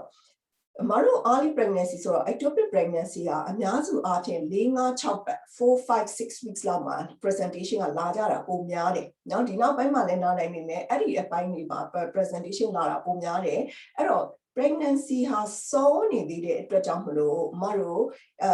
တွေ့ရတာ ultrasound ရိုက်ရင်တော့မှတိတ်ပြီးတိတာ obvious တွေ့ချင်မှတွေ့ရမယ်ဒါပေမဲ့ဘယ်လောက်တော့တွေ့ရမလဲဆိုတော့4.5 weeks လောက်ကနေစပြီးတော့အမတို့ hollow gestational sac လေးတွေ့ရမယ်เนาะဒါဆိုရင်ဒါက cervical canal တွေကနေလာတယ်ဒီမှာတွေ့လာ endometrial cavity ဒီဖြူအပိုင်းက endometrial cavity တော်တော်ထူနေပြီဘာလို့လဲဒါ pregnancy hormone ရဲ့ effect ကြောင့်ဒီမှာ gestational sac လေးတွေ့ရမယ်ဒါလောက်တွေ့ရပြီဆိုရင်ဒါလောက်ကပဲအချိန်မှာတွေ့ရမယ် beta HCG 1000ကျော်ပြီဆိုရင်ဒါမျိုးတွေ့ရပြီနောက်ပိုင်းမှာ5 weeks ကျော်လာပြီဆိုရင်ဟောဒီလို yosec ဒီမှာတွေ့လား ring လေးလိုမျိုးအထဲမှာလက်စွပ်လေးလိုမျိုး yosec လေးပါတွေ့ရတယ်ဒီကောင်ဆို6 weeks and 2 days အဲ့တော့6 weeks လောက်ကတ်လာပြီဆိုရင်ဒီလို fetal pole လေးတွေ fetal heart activity တွေပါတွေ့ရတယ်အဲ့တော့သဘောကတော့ဒါ early pregnancy မှာ4-5-6 weeks လောက်ဆိုရင်ဒါကိုတွေ့ရဖို့အမတို့ expect လုပ်ထားတယ်ဒါပေမဲ့အဲ့ဒီ patient ရဲ့ history မှာအဲ့လောက် pregnancy 4-5-6 weeks လောက်ဖြစ်နိုင်ခြေရှိတယ်ဒါပေမဲ့အမတို့ဘာမှမတွေ့ရဘူး uterus ထဲမှာဒီမှာတွေ့တဲ့အတိုင်းပဲ endometrial cavity လေးတော့ထူနေတယ်ဒါပေမဲ့တခြားဘာမှမတွေ့ရဘူးအဲ့ဒါဆိုရင်တော့ဒါကိုဘာလို့ခေါ်လဲဆိုတော့ empty uterus လို့ခေါ်တယ်အဲ့တော့ differential diagnosis ကပထမဆုံး differential diagnosis ကတော့ ectopic ဖြစ်နိုင်တာပေါ့ Annexama ဆိုတာပါလေဒါကတော့ uterus ရဲ့ cross section ပေါ့နော် transverse section ကြည့်ထားတယ်ဒီမှာဒီလို mass မျိုးအမှန်တော့ blood clot အဲ့တော့ဒီမှာတွေ့တဲ့အတိုင်းပဲတိတ်ပြီးတိတာတာကြီးတွေ့ချင်မှတွေ့ရလိမ့်မယ် live ectopic လိုဟာမျိုး fetus လေးရယ်နော် fetal heart လေးရယ်ကျုပ်ထဲမှာတွေ့ရတယ်ဆိုတာမျိုးကတော့ပို့ပြီးတော့ diagnosis လုပ်ဖို့လွယ်တယ်ဒါပေမဲ့ထုံးစံအတိုင်းပဲအမားတို့အတွက်ကံကောင်းရင် patient အတွက်ကတော့ကံမကောင်းဘူးပဲတဘောက live ectopic ဆိုတာ emergency surgery လုပ်ရမယ့်ဟာမျိုးနော်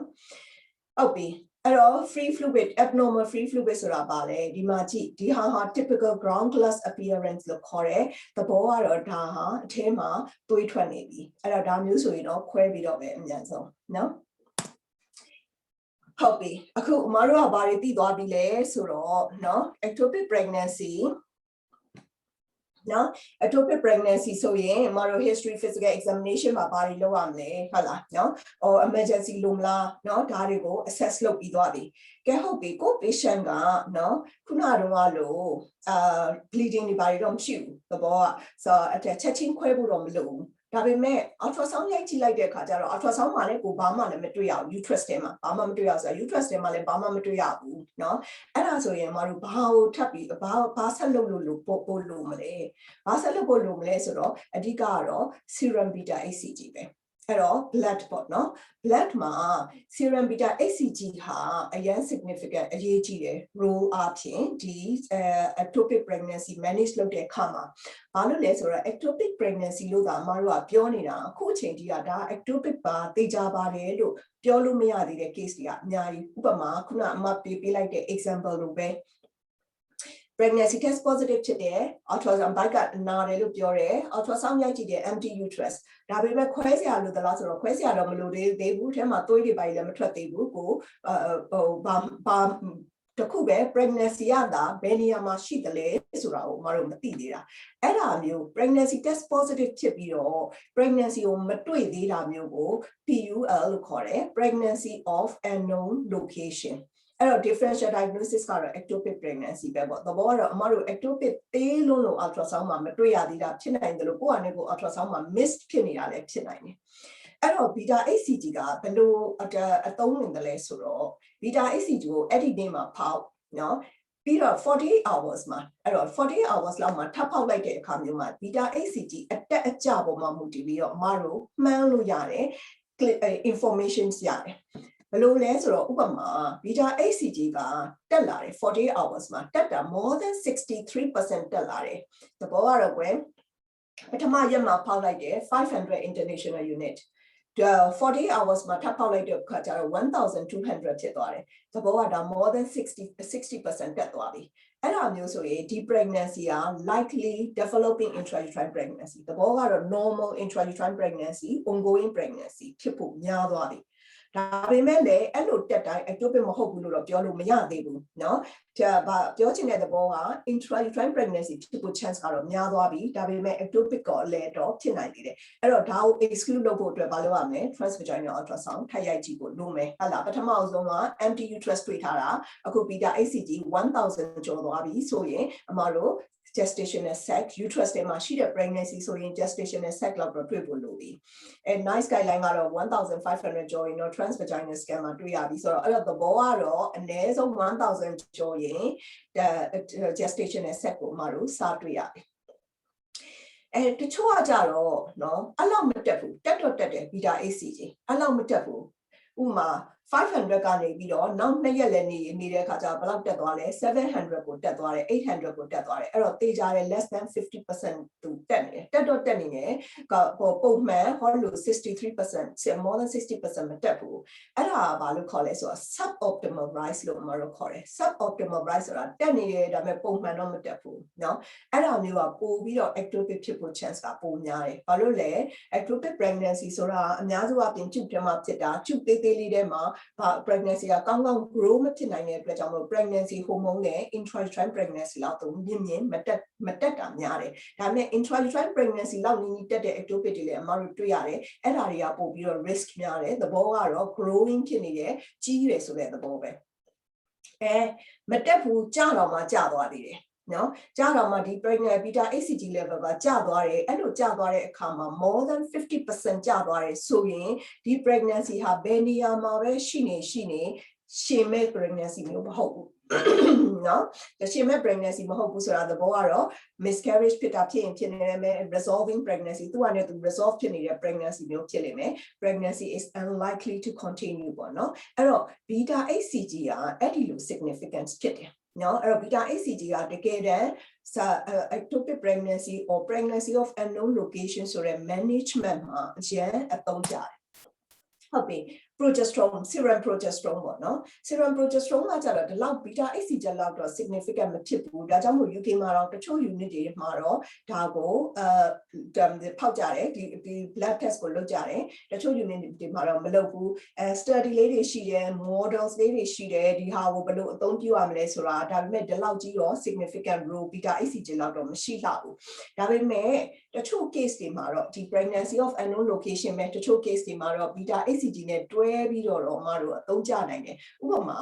ပထမအဆုံးတစ်ခါမှာ beta HCG နဲ့ progesterone နဲ့ဖောက်လိုက်တဲ့အခါမှာเนาะ progesterone က less than 20 nanomole per liter เนาะအဲ့ဒါဆိုရင် or 20 nanomole per liter or less ပေါ့เนาะအဲ့ဒါဆိုရင်ဒီ pregnancy က resolving pregnancy ဖြစ်ဖို့ chance များတယ်အဲ့လိုမျိုးတော့အမတို့သိရတယ်အဲ့တော့ beta HCG ကိုတစ်ခါပြန်ကြည့်ပေါ့ beta HCG ရောဒီ clinical picture နဲ့တွားပြီးတော့consistent ဖြစ်သလားအဲ့ဒါဆိုတော့အမတို့အတွက်သုံးဝင်တယ်beta HCG ကိုသာ48 hours လိအမတို့ repeat လုပ်ဖို့လိုကောင်းလို့မယ် progesterone ကတော့တစ်ခါဖောက်ရင်ရပြီဘာလို့လဲနောက်ထပ်ဖောက်လဲဘာမှအမတို့အတွက် information ထပ်မရတဲ့အတွက်ကြောင့်မလို့ဟုတ်ပြီအဲ့တော့သိသွားပြီကိုယ့်ရဲ့ patient ဟာectopic pregnancy ကြီးလား obviously တွေ့နေရသလားဒါမှမဟုတ် ectopic pregnancy ဖြစ်နိုင်ခြေဒီ beta HCG တို့ progesterone တို့ကြောင့် ectopic pregnancy ဖြစ်နိုင်ခြေဘယ်လောက်များသလဲဆိုတာသိသွားပြီအဲ့တော့ဒီ management အကြောင်းကိုမတို့ acute pelvic pain or acute lower abdominal pain in early pregnancy တို့အမပြောခဲ့ပြီးပဲ initial management ဆိုတော့ ဟောဒီက superman doctor လိုမျိုးเนาะဘယ်လိုအများဆုံး resuscitate လုပ်ဖို့စဉ်းစားပြီးလုပ်ရမယ့်ဟာမျိုးတွေရှိတယ်specific management ဆိုတာတော့အချိန်ယူပြီးတော့ဘယ် patient ကတော့ဘယ်လို management မျိုးနဲ့သိတော့တယ်လဲဆိုတာသိချာdiscuss လုပ်ပြီးစဉ်းစားပြီးတော့ပေးရမယ့် management ဆိုတဲ့အတွက်ကြောင့်မလို့ specific management အကြောင်းကိုအဓိကပြောမယ်ဒါပေမဲ့ initial management အကြောင်းကိုနည်းနည်းလေးတတိပေးချင်တာကတော့ခုနအမပြောတဲ့ case လိုမျိုး false alarm စီမှာတော့အများကြီးတွေ့ရတယ်အဲ့တော့ false ကိုက junior doctor ဖြစ်လာပြီးတဲ့အခါမှာ false alarm စီတွေ့လာတယ်နော်နာမည်query ectopic သွားကြည့်လိုက်တဲ့ normal pregnancy ပဲသွားကြည့်လိုက်တဲ့ constipation သွားကြည့်လိုက်တဲ့ UTI urinary tract infection အဲ့ဒါတွေဖြစ်လာတဲ့ခါကျတော့ကြာလာတော့ခါကျတော့ထုံလာတဲ့အတွက်ကြောင့်ဘာမဟုတ်တော့ပါဘူးဘာလို့လဲအနေ percentage အနေလေးပဲ ectopic ဖြစ်မှာလေဒါပေမဲ့ဒါကိုအမသတိပေးချင်တာကဒါပါတယ်လေเนาะ document another one way too long အဲ့တော့ too long ကိုသွားတဲ့ ectopic တကယ်အဲ့ percentage small percentage တွေက ectopic ကိုက urgency နဲ့သွားမကြည့်ခဲ့လို့ရှိရင်ဒီလိုပုံစံဒီလို outcome ဖြစ်သွားနိုင်တယ်အဲ့ဒါကိုကောင်းထဲမှာထည့်ထားစေချင်တယ်ကဲဟုတ်ပြီအဲ့တော့အခုဆိုရင်ဘယ်သူတွေဖုန်းပို့ပြီးတော့ဘယ်သူတွေအိမ်ငိုက်နေလဲတော့မသိဘူးเนาะဒီကနေပြီးတော့လှမ်းကြည့်နေတယ်เนาะdrone လွှတ်ထားတယ်မြင်နေရတယ်เนาะအဲ့တော့ဆိုတော့အခု specific management အဲ့တော့ specific management မှာဘာတွေရှိလဲအဲ့တော့မတို့က initial management လည်းလုပ်ရမလို့ထားပါတော့အဲဒါမှမဟုတ်လည်းလုပ်ပြီးသွားပြီးထားပါတော့เนาะအဲ့တော့ ectopic pregnancy specific management ဒါမှမဟုတ်ရင် ectopic pregnancy ဖြစ်ဖို့ chance ကအများများနေပြီเนาะဒေတာကြီးတာမတို့မတွေ့ရသေးတာဒါပေမဲ့ectopic pregnancy ဖြစ်ဖို့ chance ကများပြီ beta HCG တို့ progesterone တို့ကနေ beta အထူးသဖြင့် beta HCG ultrasound result ဒါတွေကိုကြည့်လိုက်ရင်သိလာပြီ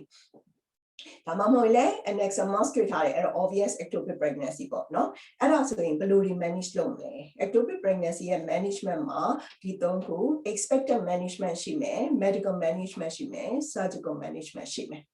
အဲ့တော့ expected management ဆိုတာတော့ဘာလို့လာလဲဆိုတော့နားလည်ပြီးသားဖြစ်မှာပါဘာမှမလုပ်ဘဲနဲ့ဒီတိုင်းပဲအမတို့စောင့်ကြည့်လိုက်တာသူ့ဟာနဲ့သူ tubal abortion ဖြစ်သွားမလားသူ့ဟာနဲ့သူ resolve ဖြစ်သွားမလားဆိုတာကို expected management လို့ခေါ်တယ်နော် medical management ဆိုတာကတော့ methotrexate injection ပေးတာ patient ရဲ့ body surface area ပေါ်မှာ calculate လုပ်ပြီးတော့50 mg per meter square dose နဲ့ methotrexate injection ပေးတာကို medical management လို့ခေါ်တယ် surgical management ကတော့ခွဲတာပေါ့နော်ခွဲတဲ့အခါမှာအခုကတော့အမတို့ tubal pregnancy အကြောင်းအဓိကအရင်ပြောမယ်ခွဲတဲ့အခါမှာ fallopian tube ထဲမှာရှိနေ ectopic ရှိနေတယ်ဆိုရင်ဒီ fallopian tube တစ်ခုလုံးထုတ်မလား self-injectomy ဒါမှမဟုတ်ရင် self-ingotomy ဆိုတာတော့ပါလေဒီ fallopian tube ကိုဖွင့်ရုံပဲဖွင့် ectopic pregnancy လေးကိုထုတ်ပြီးတော့ tube ကိုထားခဲ့မလားဆိုပြီးတော့အမတို့စဉ်းစားရမယ်self-injectomy ပဲလုပ်လို့ self-ingotomy ပဲလုပ်လို့ဘိုက်ဖွင့်ပြီးတော့လုပ်မလား scope ထည့်မလားပေါ့ဟုတ်လားဟုတ်ပြီ expected management ကနေပြီးတော့စပြီးတော့ကြည့်ရအောင် expected management ကနေကြည့်တယ်ဆိုရင်ဒီပုံလေးကိုတမင်အမထည့်ထားတာဘယ်လို patient မျိုးကိုအမကိုဟို acute pelvic acute lower abdominal pain တင်တော့ကမင်းတို့မေးဘူးတယ်เนาะအမဘယ်လို patient မျိုးကိုခွဲမလဲเนาะ those were really good questions လေเนาะအဲ့ဒါဘာလို့လဲဆိုတော့ဆရာဝန်တယောက်အနေနဲ့သိတင်တာပေါ့ဟုတ်တယ်မလားကို even junior doctor ဖြစ်ရင်တော့မှအော်ဒီ patient ကတော့ဘယ်လိုmanagement မျိုးနဲ့တင့်တော်တယ်လဲဆိုတာเนาะဘာသာတကယ်တမ်းလက်တွေ့ကြတော့ဒါတွေကိုအမတို့ကလုပ်ရတာ哦အဲ့တော့ဟုတ်ပြီဘယ်လို patient မျိုးက expected management နဲ့တင့်တော်တယ်လဲဆိုတာအကျဉ်းပြင်းပေါ့เนาะဒီပုံလေးကိုမျက်စိထဲမြင်အောင်မှတ်ထားလိုက်အဲ့တော့သဘောကဘာလဲเนาะဒီ patient ကဒီအခြေအနေကိုကောင်းကောင်းနားလည်ရမယ်ကောင်းကောင်းနားလည်ရမယ်ဆိုတာပါလေအမတို့က expected management ဆိုတာဘာမှမလုပ်ပဲစောင့်ကြည့်မယ်ကဲအစောင့်ကြည့်မယ်ဆိုတာဟဲ့ကဲပြန်တော့လုပ်ချင်တာလုပ်တော့ဆိုပြီးအဲ့လိုပြန်ထုတ်လိုက်လို့ရတဲ့ case မျိုးမဟုတ်ဘူးလေဘာလို့လဲအခက်မသိ rupture ဖြစ်သွားနိုင်တယ်အဲ့ဒါဖြစ်တဲ့အတွက်ကြောင့်လို့သူ့ကိုတိတိကျကျပြောထားရမယ် follow up ပြန်လာဖို့အရေးကြီးတယ်ဆိုတဲ့အကြောင်းအဲ့တော့ဒီ patient က follow up ပြန်လာဖို့အတွက်နားလည်နိုင်စွမ်းလည်းရှိရမယ်ပြန်လာနိုင်တဲ့အနေအထားအချိန်ပေးနိုင်တဲ့အနေအထားလည်းရှိရမယ် follow up မှာဘာလို့မလဲ serial beta HCG ဆိုတာ beta HCG ကို48 hours လေးဖောက်မယ်ပြီးတော့ beta HCG ကျလာတယ်ဆိုရင်တော့တစ်ပတ်တစ်ခါဖြစ်ကောင်းဖြစ်သွားမယ်ဒါပေမဲ့ level ပေါ်မှာမူတည်ပြီးတော့မတို့နှစ်ရက်တစ်ခါခေါ်ကောင်းခေါ်နေရမယ်ဒီ patient ကိုလိုအပ်ရင်လည်းလိုအပ်တယ်လို့ transvaginal ultrasound ရိုက်ဖို့လိုမယ်အဲ့တော့အဲ့ဒါဖြစ်တဲ့အတွက်ကြောင့်မို့ patient ကကောင်းကောင်းဒီဟာကိုနားလည်ရမယ် follow up အရေးကြီးတယ်ဆိုတော့နားလည်နိုင်တဲ့ patient မျိုးနဲ့အချိန်ပေးနိုင်တဲ့ patient မျိုးပြန်လာနိုင်တဲ့ patient ဖြစ်ရမယ်ကိုသူ့အိမ်မှာသူပြန်ထားမှာသွားခိုင်းမှာဆိုတော့ဖြစ်တဲ့အတွက်ကြောင့်ကိုဆေးရုံတင်ထားမှာမဟုတ်ဘူးဖြစ်တဲ့အတွက်ကြောင့်မို့ patient က symptom အဖြစ်တော့ pain free ဖြစ်တယ်beta HCG က ideally တော့ 1000 or less than 1000ဖြစ်တဲ့နဲ့ဒါမှမဟုတ်ရင်လည်း 1500တော့ဖြစ်တယ်ဒါပေမဲ့ beta HCG ကကျနေတယ်ဥပမာခုနကတော့အမပြောသလိုပဲ more than 50% drop ဖြစ်နေတဲ့ beta HCG ကိုသိတယ်ဒီ pregnancy ဟာเนาะဘယ်နေရာမှာပဲရှိရှိ very unlikely to continue အဲ့လိုမျိုးဖြစ်ဆိုရင်เนาะ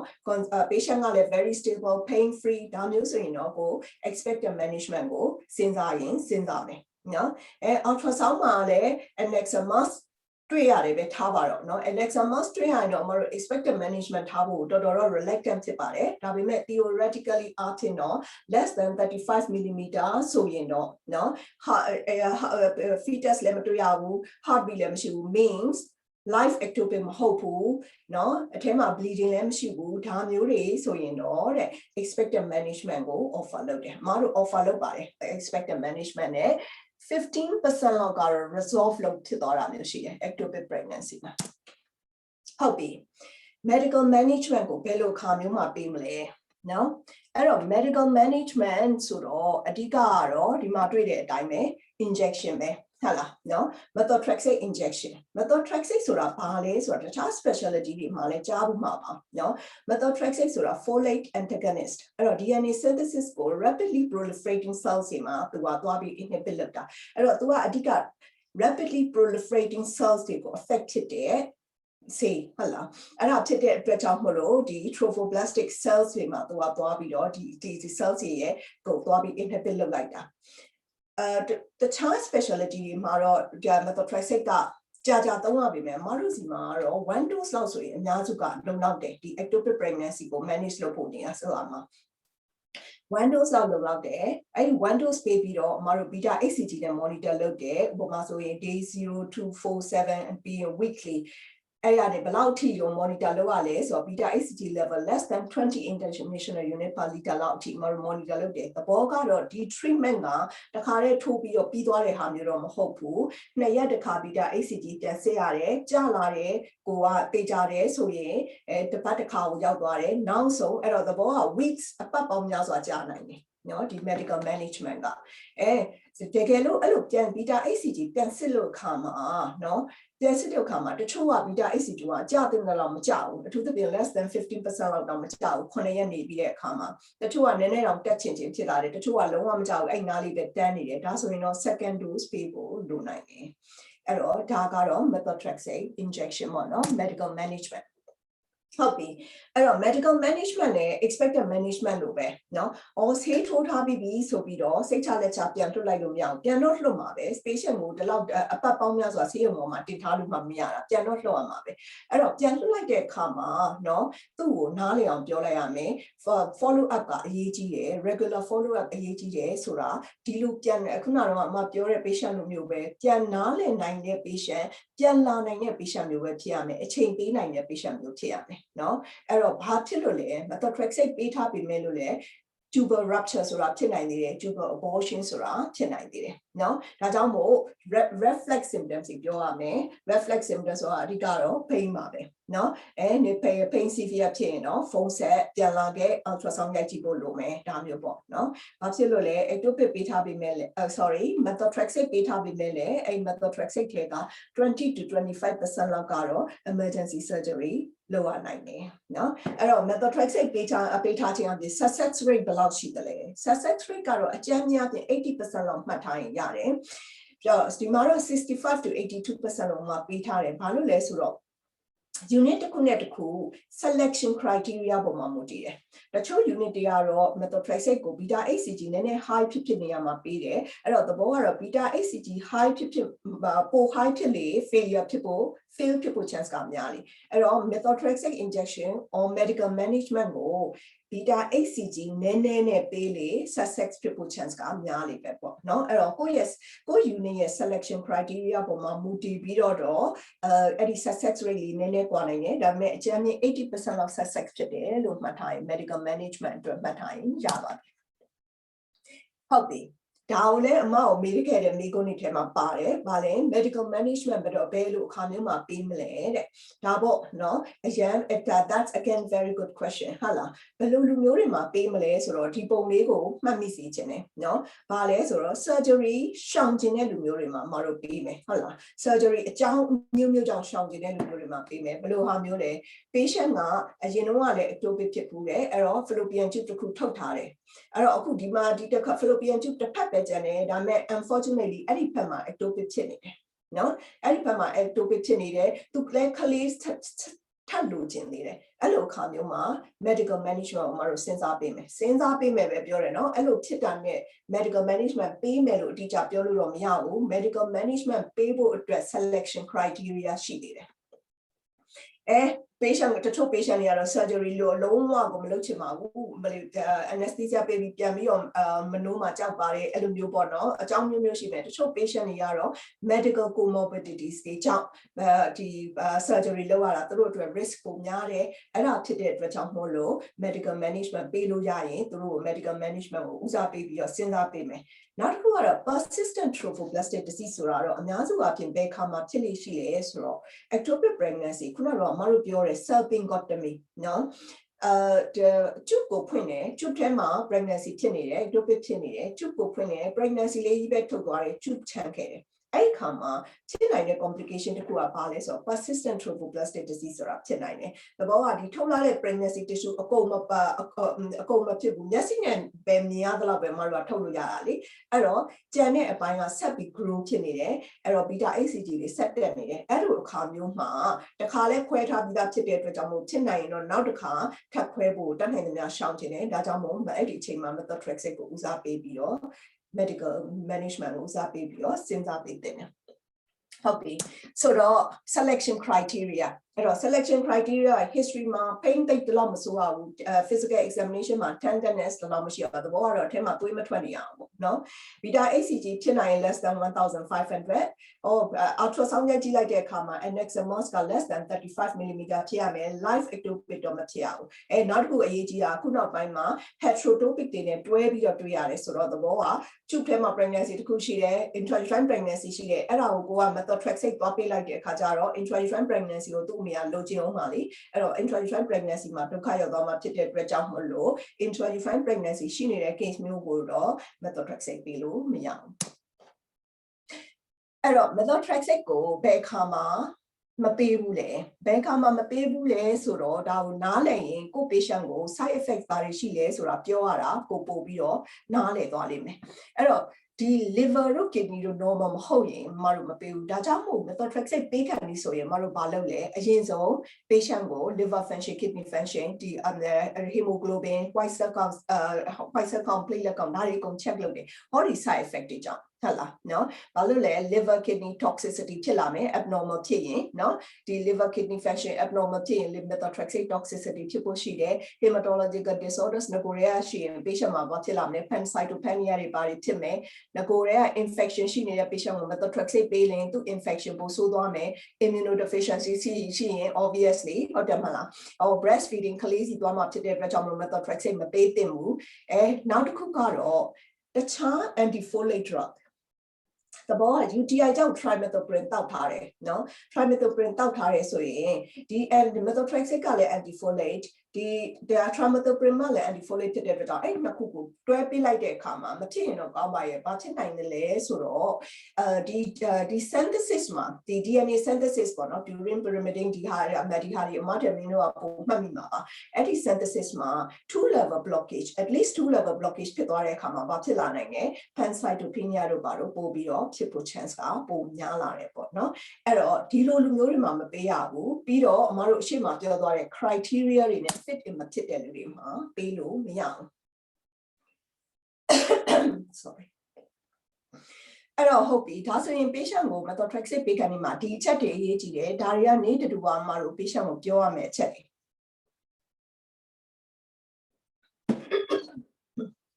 စာမေးရမယ်အချိန်တော့ရောက်လာပြီနော်ဆိုတော့ဘယ်ကဘာလို့လဲ methotrexate ကခုနကတော့ rapidly proliferating cells စီမှာအခု affected တယ်ဆိုတော့အဲ့ cells တွေကဘယ်မှာရှိလဲ blood ထဲမှာနေ blood cells တွေမကဘူး GI skin eye ဒါတွေမှာလည်းရှိတယ်ဒါကြောင့် patient ကိုမှားလဲရမယ် GI မှာ nausea vomiting stomatitis နော် bite ကလေးနည်းနည်းပေါက်နာတာအောင့်တာဖြစ်နိုင်တယ်အရေးကြီးတယ်ဘာလို့လဲ ectopic rupture tubal abortion ဒါတွေဆိုလဲဘိုင်းနာလာနေလာနိုင်တယ်အဲ့တော့ဘိုင်းပေါ်ဘိုင်းနာသလားအောက်ဘိုင်းနာသလားเนาะဘိုင်းနာရင်ကိုယ့်စီကိုဖုန်းဆက်ဒါမှမဟုတ်ရင် early pregnancy unit ကိုပြန်လာဒါမျိုးမှာတော့မှားရတယ်ဟုတ်လားskin ခုနကတော့ skin cells တွေ affected တဲ့အတွက်ကြောင့်လို့ photosensitive ဖြစ်လို့ sunlight exposure သွားပြီးတော့ beach မှာသွားလဲလျှောက်မနေနဲ့အဲ့ဒါမျိုးမှားရတယ် alcohol ကတော့ liver ကြောင့် alcohol ပြန်မတောင်းနဲ့ဒါမျိုးမှားတယ်เนาะ conjunctivitis မျက်စိမှာလည်း conjunctivitis ဖြစ်နိုင်တယ် sexual intercourse ကတော့ခုနကတော့ ectopic rupture ဖြစ်နိုင်တာတကြောင်နောက်တစ်ခုကခုနကတော့ weeks နဲ့အပတ်ပေါင်းများစွာအမတို့ treatment ပေးထားတဲ့အချိန်မှာ intercourse လုပ်လိုက်တဲ့အခါကျတော့ pregnancy အသစ်ပဲလားကဲဘိုင်းနာပြီးလာတယ်ဆိုရင် pregnancy အသစ်ပဲလားဟိုအရင်က pregnant ကို methotrexate ပေးထားတဲ့ pregnancy ပဲလားဒါတွေကစင်းစရာရှုပ်လာမယ်အဲ့ဒါဖြစ်တဲ့အတွက်ကြောင့်မို့လို့ sexual intercourse ကိုရှောင်ခိုင်းတယ်အရေးကြီးဆုံးအချက်ကတော့ teratogenicity ပဲmethotrexate injection ပေးပြီးတဲ့အချိန်ကနေစပြီး3လလုံးမှာ reliable contraception သုံးရမယ်ဘာလို့လဲအဲ့ဒီအချိန်3လအတော်အတွင်းမှာပုံမှန်ရှိခဲ့လို့ရှိရင်ကလေးက congenital anomalies တွေနဲ့လာနိုင်တယ် sorry အဲ့တော့အဲ့ဒါကိုအမေကိုသေချာပြောထားရမယ်အဲ့တော့နောက်တစ်ခုကတော့ reflex symptoms တွေဆိုတာအရှိမမတို့ပြောသွားပြီလားဘယ်အချိန်မှာကိုယ်စီကိုပြန်ပြီးတော့လာပါဘယ်လိုမျိုးပြန်လာပါဟုတ်လားနော်ဘာလုပ်ဖို့လိုနိုင်လဲဆိုတာပြောထားကဲ question and answer time နော်ဒီ question ကိုမှန်အောင်ဖြေနိုင်တဲ့လူရိုးရိုးသားသားနဲ့မှန်အောင်ဖြေနိုင်တဲ့လူကိုနော်စုပေးမယ်ဆိုတော့ answer တော့ဒါပဲဟုတ်လားเนาะအဲ့တော့ question ဒီ answer မှန်တဲ့လူတွေအကျွေးမှတ်ထားပါတော့ဗမာပြည်ပြန်လာရင်မုံဝယ်ကျွေးမယ်ကဲဟုတ်ပြီ အမဆက်ပြောဖို့အချိန်ရသေးလား surgical management လေးတော့နည်းနည်းဆက်ပြောလိုက်အောင်မယ်နော်ဟုတ်လား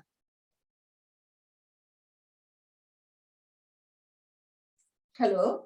it's anybody there ရပါတယ်မရပါတယ် ဟုတ်ပြီ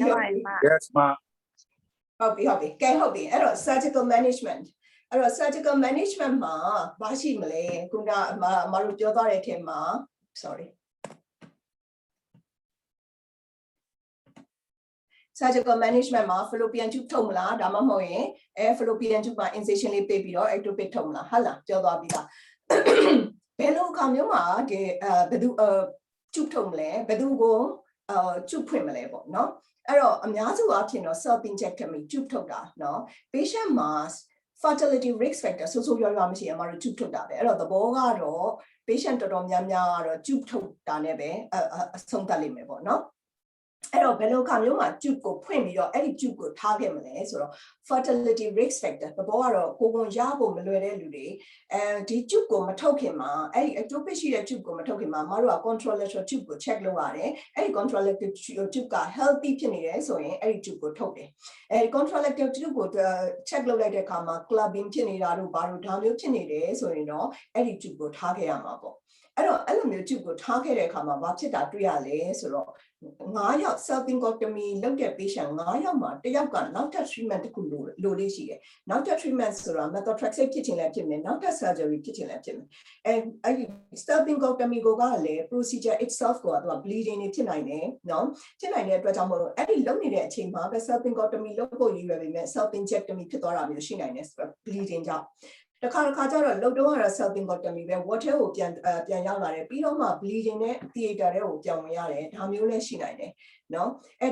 တချို့ကကျတော့ဘာဖြစ်လဲဆိုတော့ self injectomy လုပ်ပြီးရင်အမတို့က self injectomy လောက်လွယ် patient ကိုပြန်ခိုင်းလိုက်လို့မရဘူး follow up လုပ်တယ်နော် follow up ကဘာလုပ်ရလဲ beta hcg monitor လုပ်ရတယ်နော်အဲ့တော့ဘာဖြစ်လို့လဲဆိုတော့ persistent trophoblastic disease ဖြစ်နိုင်တာဖြစ်တဲ့အတွက်ကြောင့်မို့လို့နောက်တစ်ခုအဲ့ဒီ self injectomy မှာအဲ့ဒီနေရာမှာမတို့ကသွေးထွက်မှာဖြစ်တဲ့အတွက်ကြောင့်မို့အဲ့ဒီနေရာကိုမတို့ကရှို့ပြီးတော့ hemostasis ရအောင်လုပ်ခဲ့ရတယ်ဟုတ်လား diathermy နဲ့ဒါက laparoscopy ဆိုရင်ပေါ့နော် laparotomy လည်းဒီလိုပါပဲနော်အဲ့တော့အဲ့နေရာမှာ scarring ဘယ်လို healing process healing ကတော့ကောင်းကြတာများပါတယ် self injectomy တွေမှာဒါပေမဲ့တချို့ case တွေမှာတိတ်ပြီးတော့ damage ဖြစ်သွားတဲ့အခါမှာအဲ့နေရာမှာထပ်ပြီးတော့ ectopic ဖြစ်နိုင်တယ်အဲ့တော့ဒါဆိုရင်အကြမ်းဖျင်းစဉ်းစားကြည့်ရင်နော်မိန်းမတစ်ယောက်ကကိုယ်ဝန်ထပ်လိုချင်သေးတယ်ဆိုရင် self injectomy လုပ်ရမလား self injectomy လုပ်ရမလားပေါ့နော်ကိုလွယ်လွယ်စဉ်းစားကြည့်ရင်တော့ကျုပ်နှစ်ဖက်စလုံးရှိနေသေးတာသူ့အတွက်ကိုယ်ဝန်ရဖို့ chance ပိုကောင်းမှာပေါ့လို့ထင်စရာပေါ့နော်ဒါပေမဲ့လို့ study တွေကဘာပြလဲဆိုတော့ဒီအမျိုးသမီးတွေ2ယောက်မှာထားပါတော့အမျိုးသမီး2ယောက်မှာ2ယောက်စလုံးမှာ self fertility နဲ့ပတ်သက်ပြီးတော့၎င်း tubal pathology တော့၎င်းမရှိဘူးပဲထားပါတော့အဲ့ဒီခါမှာတယောက်ကို self injectomy လုပ်မယ်ဒီဘက်က group ကို self injectomy လုပ်မယ်ဒီဘက်က group ကို self injectomy လုပ်မယ်ဆိုရင်တဲ့ရလာတဲ့ pregnancy outcome က fertility rate ကဘာမှ difference မရှိဘူးတဲ့အဲ့တော့သဘောကတော့ကွယ်9ကကိုယ်ဝန်ရှိမဲ့လူကလည်း9ကပဲကိုယ်ဝန်ရှိတယ်ကျုပ်ပဲထုတ်ကျုပ်ပဲထားဒါ ectopic ဖြစ်တာမဖြစ်တာတော့နောက်တစ်ခါတော့ပေါ့နော်အဲ့တော့ဒါဒီဟာကိုကောင်းတဲ့မှာထည့်ထားရမယ်ဒါကြောင့်မို့ self injectomy နဲ့ self injectomy မှာ patient မှာ fertility risk factor ကြီးမားမားမရှိရင် pregnancy ရနိုင်တဲ့ chance ကအတူတူပဲဟုတ်ပြီ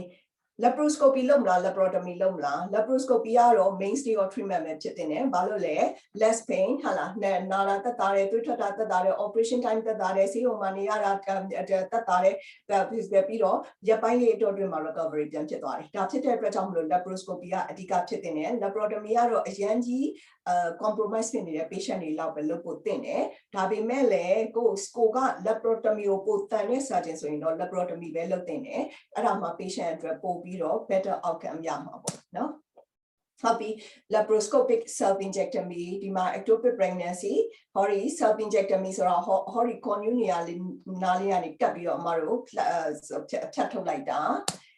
self injectomy ဆိုတာကတော့ဒီမှာတွေ့တဲ့အတိုင်းပဲ incision လေးပေးတယ်ဆွဲထုတ်လိုက်တယ်ဒီမှာတွေ့တဲ့အတိုင်းပဲဒီမဲနေရာတွေကအမတို့ diathermy နဲ့ရှို့ခဲ့ရတာအဲ့လိုပဲသွေးထွက်တယ်ဟုတ်ပြီအဲ့တော့ဘယ်အခါမှာ surgery ကို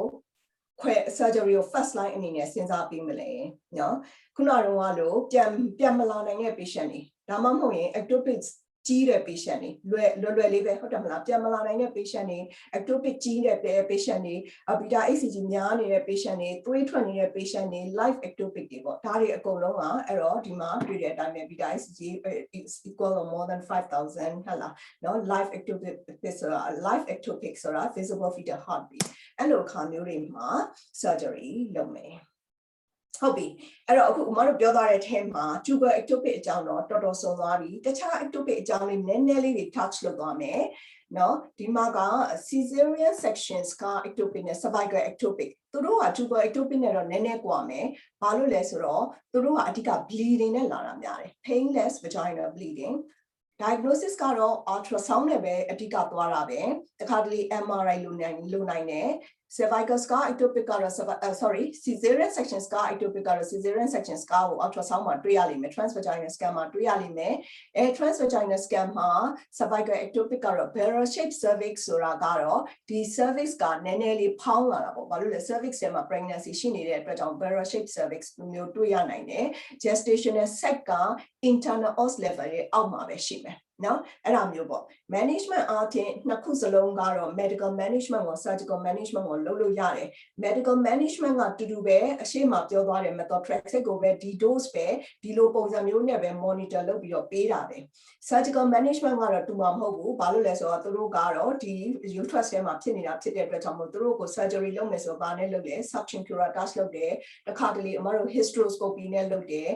ဒါမှမဟုတ်ရင် cesarean sections က ectopic မို့လို့အပြင်ထွက်နေတယ်ဆိုရင် laparoscopy ရော hysteroscopy ရောအဲ့လိုတွဲလုပ်ရတာမျိုးတော့ရှိတယ်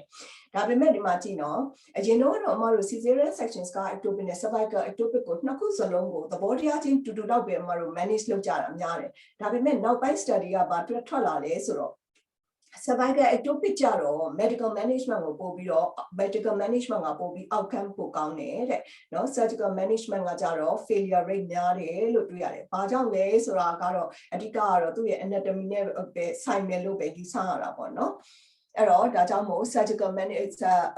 cesarean sections က ectopic ဆိုရင်တော့ either medical or surgical cervical ectopic ဆိုရင်တော့ medical management ကိုဦးစားပေးစဉ်းစားဒါပေမဲ့ surgical management လည်းလူကောင်းလူနိုင်တယ်သူရန်ထွက်နေပေါ့interstitial ectopic ဒီမှာရှိတဲ့ ectopic တွေဟာလာဘာလုပ်ရမလဲဒါဆိုတော့အမတို့ဒီနေရာကိုဖြတ်ထုတ်ရမှာပေါ့တခါကျတော့ interstitial ectopic ဒီဘက်ထဲကိုပိုရောက်နေဟောဒီ hysteroscopy ဒီထဲကနေ hysteroscopy နဲ့ဝင်အပြင်ကနေ laparoscopy နဲ့ကြည့်ဒါမျိုးနှစ်ခု joint operation လည်းလုပ်အောင်လုပ်ရနိုင်တယ်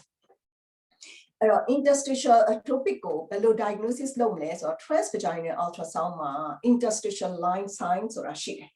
အဲ့တော့ဒီမှာကြည့်ဒါ interstitial pregnancy interstitial line sign ဆိုတာဟောဒီနေရာလေးဒီနေရာက endometrial cavity ဒီမှာ ectopic pregnancy ဟောဒီ junction လေးကို interstitial line လို့ခေါ်တယ်ဒီဟာကဒီမှာကြည့် pregnancy ultrasound မှာဆိုရင်ဒီလိုတွေ့ရလိမ့်မယ်ဒါကectopic pregnancy ဒါက endometrial cavity ဒီနားလေးကဒီလို junction လေးကဒီနေရာကိုပြတာအဲ့တော့သဘောကတော့ဒါ interstitial pregnancy ကို corneal pregnancy နဲ့အမတို့ differentiate လုပ်လို့ရတာပေါ့နော်အဲ့တော့ interstitial line sign ဆိုတာလောက်သိရင်ရပါပြီကိုလည်း ultrasound ရိုက်အောင်မှာမဟုတ်တဲ့အတွက်ကြောင့်မလို့အဲ့တော့ဒီဟာ interstitial pregnancy တွေပဲခုနကတော့အမပြသွားတဲ့ corneal ရုပ်တရက်ကြည့်လိုက်ရင်တော့ corneal pregnancy နဲ့ခက်ဆင်ဆင်တူတယ်လို့ပဲเนาะပြီးတော့မှအမဒီ presentation ပြန်တင်ပေးထားမယ်အဲ့ခါမှာပြန်ကြည့်တကယ်တမ်းတော့ hori junction ကကွာတယ်ဒီကောင်က uterus နဲ့တစ်ဆက်တည်းဆိုတာသိတာတယ် corneal pregnancy ကျတော့ uterus နဲ့ပို့ပြီးတော့ separate ဖြစ်တယ်ဒါတွေက interstitial pregnancy တွေဟုတ်ပြီနောက်ဆုံးကတော့ heterotopic pregnancy ပေါ့နော် heterotopic pregnancy ကတော့ IVF patient တွေမှာတွေ့တယ်သူလည်းအမတို့ transvaginal ultrasound နဲ့ပဲသူ့မှာတော့ medical management လုပ်လို့မရဘူးအဲ့တော့ဘယ်လိုလုပ်ရမလဲအဲ့တော့ဆိုတတ်နိုင်ရင်တော့တကယ်လို့ဖြစ်နိုင်ရင်တော့လေ surgery တော့မလုပ်ချင်ဘူးပေါ့နော်ဘာလို့လဲ surgery လုပ်ချင်အပြင် uterus ထဲမှာရှိတဲ့ pregnancy လေးပါ miscarriage တွေပါဖြစ်သွားမှာဆိုတဲ့အတွက်ကြောင့်မလို့အဲ့တော့ဘာလုပ်လို့ရှိလဲဆိုတော့အမတို့ local injection ပေးတယ်အဲ့ဒီ tube ထဲကိုလေ ultrasound some guidance ဒါမှမဟုတ် laparoscopy guidance တွေလုပ်ကြတာများတယ် potassium chloride injection ပေးတယ်ဒါမှမဟုတ်ရင်potassium chloride ကလည်းတစ်ခါကျတော့တခြား intrauterine pregnancy ကို affect ဖြစ်မှာကိုလည်းနည်းနည်းတော့စိုးရိမ်တယ်အဲ့တော့နောက်တစ်ခုလုပ်လို့ရတာ aspiration လုပ်လိုက်တယ်အဲ့ gestational sac fluid လေးပဲဖြစ်နေတယ်ဆိုတော့အဲ့ဒါကို aspirate လုပ်တယ် monitor လုပ်တယ်သူက beta HCG နဲ့တော့ monitor လုပ်လို့မရဘူးဘာလို့လဲ intrauterine pregnancy ရှိနေတာဖြစ်တဲ့အတွက်ကြောင့်မို့လို့ဒီ beta HCG ကအမတို့အတွက်ဘာမှ information high ဖြစ်နေမှာပဲလေ information တိတ်ပြီးတော့ management အတွက်အသုံးမကျဘူးပေါ့နော်အဲ့တော့ဒါကတော့ heterotopic pregnancy ဟုတ်ပြီကဲဒီဟာက homework เนาะအဲ့တော့နောက်အပတ်မှာအဖြေတင်ပေးလိုက်မယ်အမ Facebook ပေါ်မှာဒါတကယ် case เนาะအမတွေ့ခဲ့ရတဲ့ case ဒီ patient ကเนาะအမစီကိုရောက်လာတယ်ဒါဆိုအမစီကိုရောက်လာတယ်ဆိုတာ emergency department ကိုရောက်လာပြီးတော့မှအမကြည့်တာပေါ့เนาะအဲ့တော့ तू က32 year old เนาะသူ့မှာကလေးတစ်ယောက်ရှိရယ် vaginally မွေးထားတာ9နှစ်ရှိပြီเนาะပြီးတော့မှအဲ့ဒါပြီးတော့မှနောက်တစ်ခါကိုရှိတော့သူ ectopic pregnancy ဖြစ်တယ် right tubal ectopic pregnancy တဲ့ right self injectomy လုပ်ထားပြီးသားတဲ့အဲ့ဒီ patient ကကောင်းသူနားလဲတယ်သူ right side ectopic ဖြစ်ထားတယ်ဆိုတာကိုသူကသိကြတယ်လို့သူအမအောင်ပြောတယ်ပြီးတော့အဲ့ဒီ right side မှာပဲ appendectomy လဲတဲ့ at the age of 12မှာလုပ်ထားပြီးသားတဲ့နော်အခုလောလောဆယ်သူကနောက်ထပ် partner နဲ့ second partner နဲ့ဖြစ်တဲ့အတွက်ကြောင့်မို့သူအရန်ကလေးလိုချင်တယ်ဒီ partner နဲ့ကလေးမရသေးဘူးဒီလူကလည်းကလေးလိုချင်တယ်ဆိုတဲ့အတွက်ကြောင့်သူအရန်ကလေးလိုချင်တယ်ဒါပေမဲ့ right sided certain concept of right sided lower abdominal pain နဲ့လာတယ်အဲ့မှာ A&E ကိုလာတဲ့အခါမှာ A&E မှာ pregnancy test စစ်လိုက်တော့ positive အဲ့တော့ one တာရမလို့ one နဲ့ရမလို့ပေါ့နော်အဲ့တော့မမေးချင်တဲ့ question က what are your differential diagnosis differential diagnosis တွေကဘာတွေဖြစ်မလဲအဲ့တော့အမအရင်ပေးထားတဲ့ lecture เนาะ acute lower abdominal pain in early pregnancy နဲ့အခုပေးထားတဲ့ lecture နဲ့ကိုတွဲပြီးတော့စဉ်းစားလိုက်ရင်ဒီ differential diagnosis ထွက်လာလိမ့်မယ်အဲ့လိုထွက်လာပြီးတဲ့အခါမှာနောက်တစ်ဆင့်ကအမပြောချင်တာအမ ultrasound ရိုက်လိုက်တဲ့အခါမှာအမဘာတွေ့လဲဆိုတော့ right annexum mass တွေ့တယ်3.5 cm 35 mm လောက်ရှိတယ်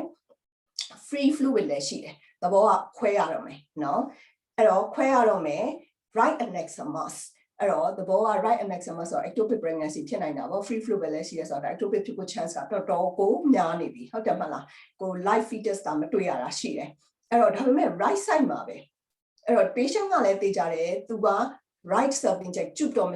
ရှိတော့ဘူးလို့သူပြောထားတယ်အဲ့တော့အမတို့ကဒီ patient ကိုခွဲဖို့အတွက်ကဲဘာဖြစ်နိုင်တယ်လဲဒီ diagnosis ကတော့ provisional diagnosis ကတော့ဘာဖြစ်နိုင်တာပေါ့ဒါကြောင့်မို့ငါကတော့ဘာတွေလုပ်မှာပေါ့ဘာတွေတွေ့ရနိုင်တာပေါ့ဆိုပြီး counsel လုပ်ရမယ် counseling လုပ်ရမယ်အဲ့တော့ how are you going to counsel this patient ဟုတ်လားဘာလို့လဲ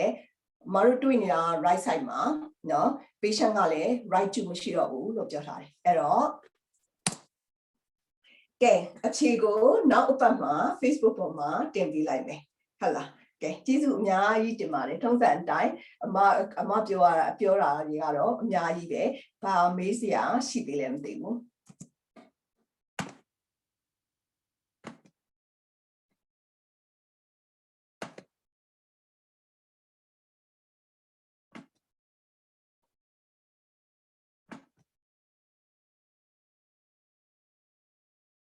ဟယ်လိုဟုတ်ပြီ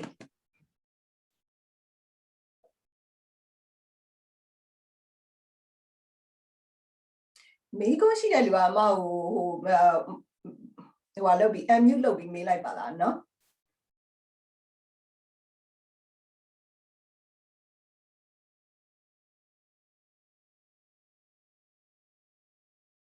You are very welcome thank you တွေတော့အများကြီးပဲเนาะ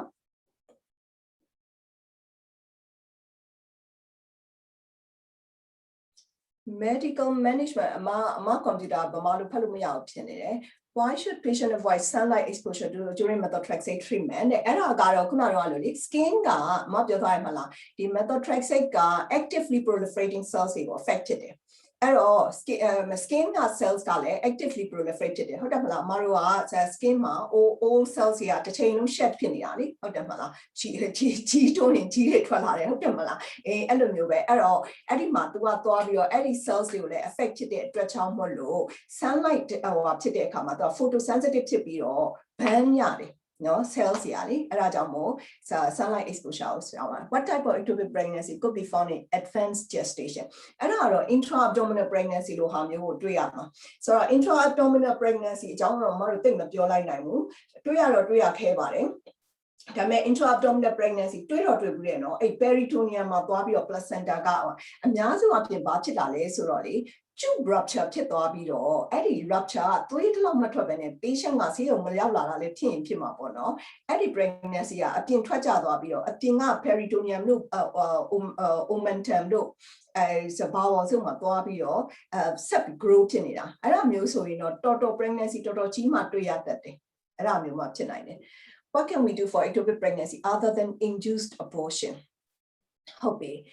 Other than induced abortion, Soraga, Madi question on Nene Namleu. What can we do ectopic pregnancy other than induced abortion? In Aku Maruloniraga, induced abortion, Luro Theta Columiano, management of ectopic pregnancy or treatment of ectopic pregnancy, but no. Any question, Leo, neck clarify lo bibala. If a patient has only one fallopian tube due to previous self-injectomy, can she receive specifically to the healthy-sided tube in the future? Maybe techno IVF. Yeah, of course. IVF karo tube nakulo machile yara vele. No, IVF sura. No, the amaro di embryo lego uterus le kare tap like that. Tube nakulo machile yara. Other medical management criteria are fulfilled, but fetal cardiac activity present. Should we do medical management? At all, fetal cardiac activity is present suraga, live ectopic look kore. Live ectopic means medical management criteria and fit in material. No, live ectopic pregnancy, always surgery. No, shall we do medical management? At all, the answer is no, no.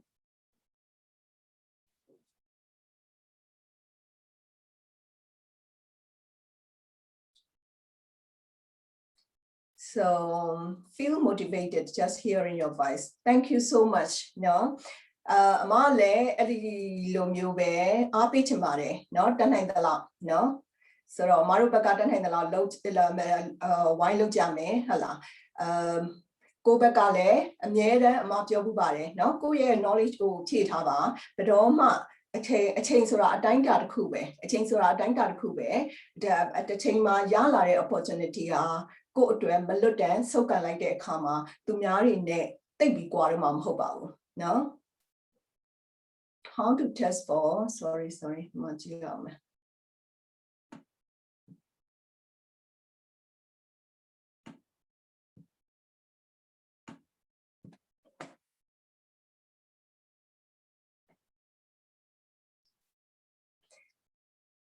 I like your energy so much, Amare.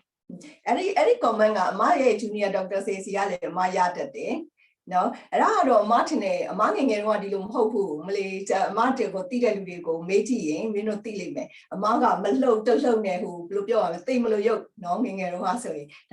Martine, I think option gynae changed me, Tila. But also, the Amaria specialty, active tip lower specialty, getting DRA, rather than Lare, Diamala, not Kajaro, Ting and Yayu, Usami lower kama. To the team, I know, feel motivated to the Soroba. Mara Dilo Kilabus Rale to get a no Malueva, go on echo, landlord you care. Ero, Dihago, Maga Aralia, the Nepiotine. But so go on echo, landlord you care, Soro, a kulo, Tunyanangama, Lalodo, Maha Titili, Asian, Titili, Hotamala, English Kale, Tunyari Lata, Turolo Becamro, Hotamala, Soro. The go senior chillare kama, to the consultant chillare kama, team nitema, nyai shide, no, Maru team nitema, anesthetist team shide, midwifery team shide, junior doctors say, go your junior doctors, you are better than Shiba. Junior doctor say she may, medical student Banyabon, Okolo, Mene word round look de kama, Eluri, Nine word round look at a see you, Masabi or consultant ticket. Ero go at Tiline at its Piro car, Muigane or Wimby or Bodron look there, so ye, Muigane and bashing the patient she may have to new Swedish shige. Ero the boy, no poetry, the go one teenager, go your decision, go your Surauli, the Mala. အဲ့တော့တခါကြတော့လေ emergency တွေမှာကိုက decision ချရတာ obstetrics ops and gynae ရဲ့သဘောကတခြား consultant တွေထက်တခြား specialty တွေထက်ပို့ပြီးတော့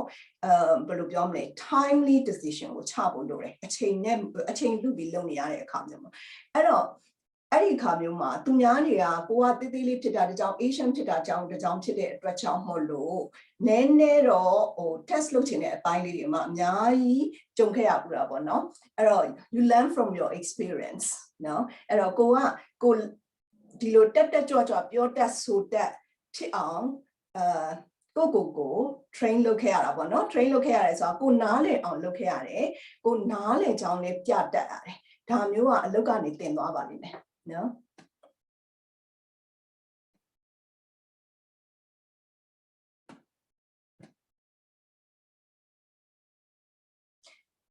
can expectant management be used in scar and cervical ectopic pregnancy? That is very good question. Hala.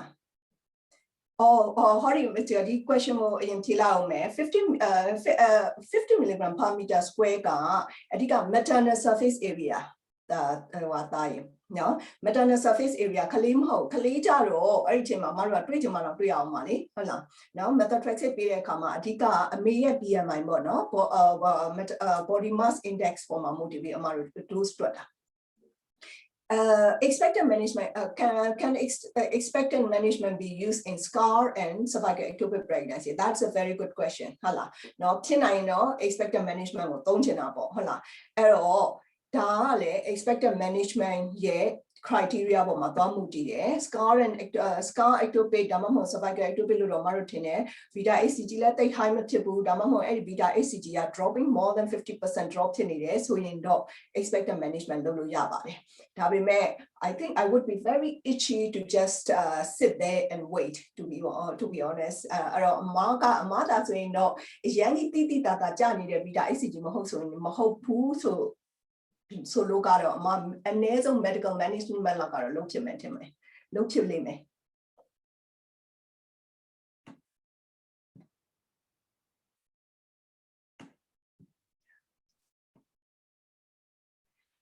May I know why do we give local injection to potassium chloride heterotropic pregnancy? Yes. Potassium chloride injection selective fetocide no selective fetocide no the pregnancy trophoblastic tissue potassium chloride the cells ectopic pregnancy localized intrauterine pregnancy or set group maro a chain pira no local injection baby or amarutor reluctant today do I amale to come on the baby dilo hamu or marua the gate who tertiary center very follow like them yare davine through the selective fetocide marudima lojare umaso triplets to barubono you trust him IVF to borrow low tabia kajara triplets the body tinny so the two are triplets go triplets a time tally double no that made the 2 or balloon legs or selective fetocide or lower the kakajara a triplets mama the kaliti yaga chromosome abnormality seen and a janet cleaning up our county the yaga chromosome abnormality she needed was she I may have you hope around you bonoမျိုးဟာဒီမှာကတိကိုဝန်ကိုเนาะတခြားကိုဝန်ဒီတခြားကိုဝန်ဆိုတာတခြားနှစ်ယောက်တခြားကလေးကို affect မဖြစ်အောင် localize destroy လုပ်ချင်တဲ့အခါမျိုးမှာ selective fetocide ကိုမတို့ခေါ်တယ်အဲ့ဒါ potassium chloride injection အဲ့ဒီ pregnancy ကိုထိုးပြီးတော့လုပ်တယ်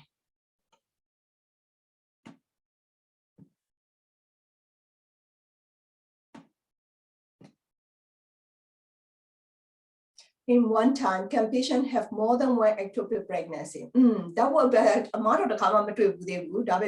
theoretically pure, Kulo IVF by Lonia, IVF embryo ben alone take the laser or mutima no, the two are don't only by Tejare, eloquence or chance go gowns or the Alonia, so Martin, more than one ectopic pregnancy, 10 about Uma so in way, what the Kuga scar to be a scam of Chitome, scar to be the Kuga to come up to me, Hotapala, Adam Europe. ဖြစ်နိုင်တယ်ဖြစ်တော့ဖြစ်နိုင်တယ်အမတို့တစ်ခါမှမတွေ့သေးဘူး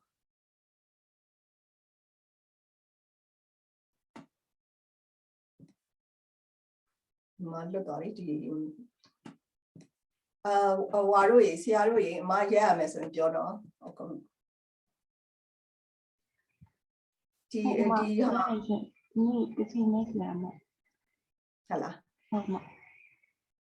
do we need to send the tissue for histology after surgery အမလည်းအများအားမှတ်ထားပါအမတို့ patient တယောက်ရဲ့ကိုယ်ခန္ဓာတွေကဘယ်အစိတ်အပိုင်းကိုပဲထုတ်အဲ့ဒီဘလောက်အရေးကြီးတဲ့အစိတ်အပိုင်းဘလောက်အရေးမကြီးတဲ့အစိတ်အပိုင်းဖြစ်ဖြစ်အဲ့ဒီ tissue အကုန်လုံးဟာ histology သွားရမယ်အဲ့တော့ ectopic pregnancy မှာမဟုတ်ဘူးကို surgery လုပ်တိုင်းမှာ surgeon တယောက်ရဲ့ basic rule ကကိုထုတ်တဲ့ tissue ဟာ histology သွားရမယ် Can we use mifepristone in ectopic pregnancy? Mifepristone က miscarriage မှာတော့မလို့သုံးမယ် ectopic pregnancy မှာတော့မသုံးဘူးเนาะ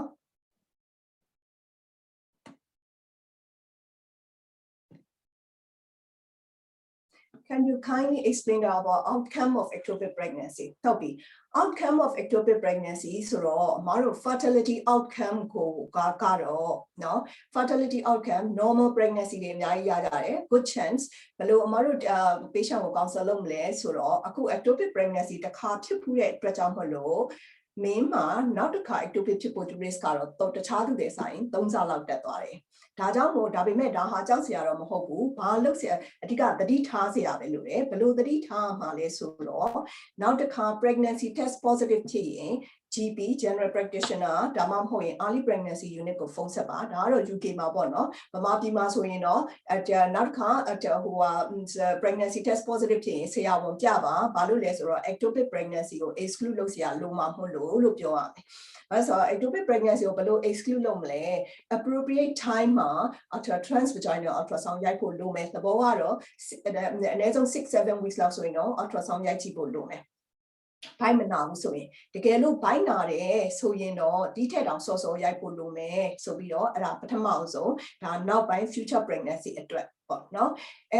ဒီလို surgery လုပ်တယ်ပဲထား methotrexate surgery ဒါတွေနဲ့လုပ်တယ်ဆို methotrexate baby ရဲ့အခါမှာလည်းနောက်ပိုင်း normal pregnancy ကောင်းသူတို့ outcome ကောင်းတယ် normal pregnancy တွေအများရနိုင်တယ်ပုံမှန် pregnancy ရနိုင်တဲ့ chance အရင်ကောင်းတယ် surgery လုပ်ပြီးတဲ့ self-injectomy self-ingotomy လုပ်ပြီးတဲ့အခါမှာလည်း normal intrauterine pregnancy ရနိုင်တဲ့ chance ကောင်းကြတယ်အဲ့တော့ outcome ကတော့ ectopic pregnancy ကို treatment ပေးပြီးရင် outcome ကောင်းတယ် normal pregnancy ရတဲ့ chance ကောင်းတယ်အမားတို့လည်းအဲ့လို surgery တွေရထားပြီးသားเนาะလုပ်ထားပြီးသား methotrexate treatment တွေရထားပြီးသား patient တွေရဲ့ကလေးတွေကိုနေစီလာစီကလေးတွေကိုအများကြီးမွေးပူခဲ့ဘူးလေเนาะ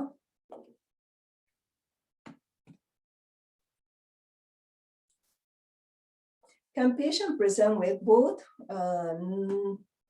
sorry ဒီဟာမဖတ်လို့မရဘူး interstitial ectopic ဆိုတာ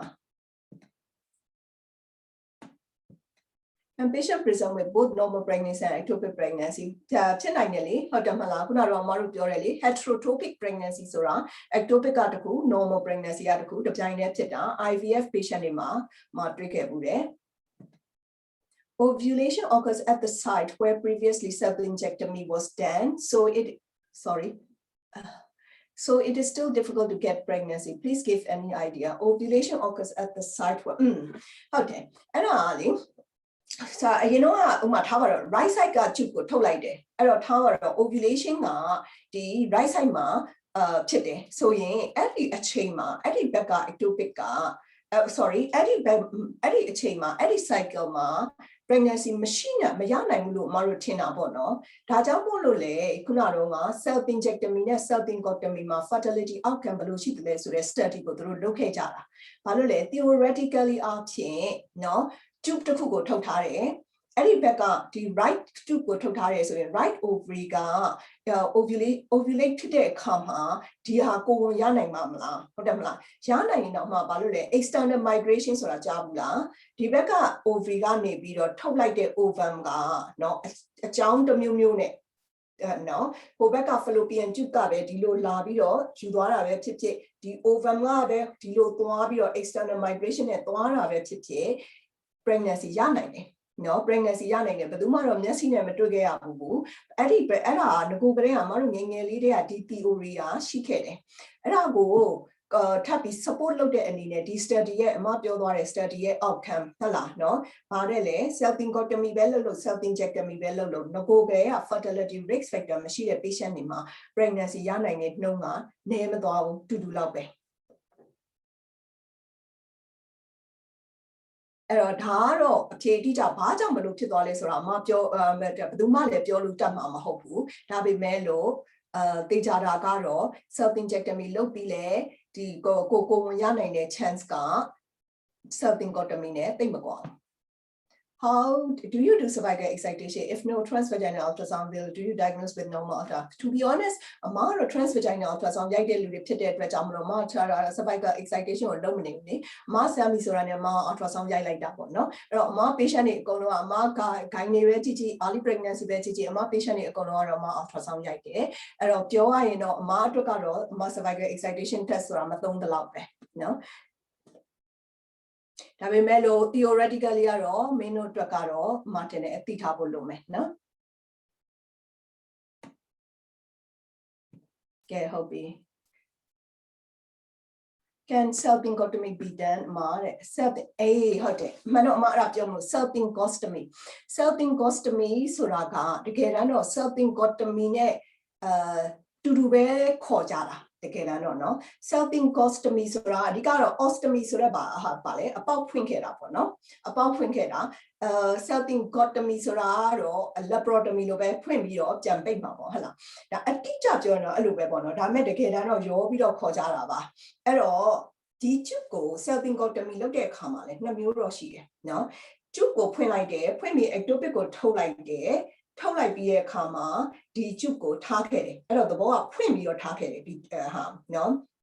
အဲ့တခါတချို့ very established laparoscopic surgeon တွေကြတော့အဲ့ဒီ tube သေးသေးလေးကိုပဲသူတို့ကပြန်ချုပ်ခဲ့တယ်အဲ့လိုမျိုးလည်းရှိတယ်အဲ့တော့အဲ့ဒီမှာ terms တွေကတော့နည်းနည်းကွာတယ်ဒါပေမဲ့အဲ့လောက်ကြီးမှတ်စရာမလိုပါဘူးเนาะ self-ingotomy ပဲဖြစ်ဖြစ် self-ingostomy ပဲဖြစ်ဖြစ်နောက်ဆုံးတော့ဒီ tube ကိုဖွင့်ပြီးတော့ ectopic ကိုထုတ်လိုက်တယ်အဲ့တော့အများစုအပြင်တော့ပြန်မချုပ်ကြအောင် exchange ကို establish advanced laparoscopic surgeon တွေကတော့အဲ့ tube သေးသေးလေးကိုပြန်ချုပ်ကြတယ်အဲ bite ဖွင့်တော့လည်းချုပ်မှာပေါ့နော်ဒါပေမဲ့အဲ့နှစ်ခုမှာ outcome ကောက်ပွားတယ်ဆိုတော့တိတာတော့ outcome တော့မကွာဘူး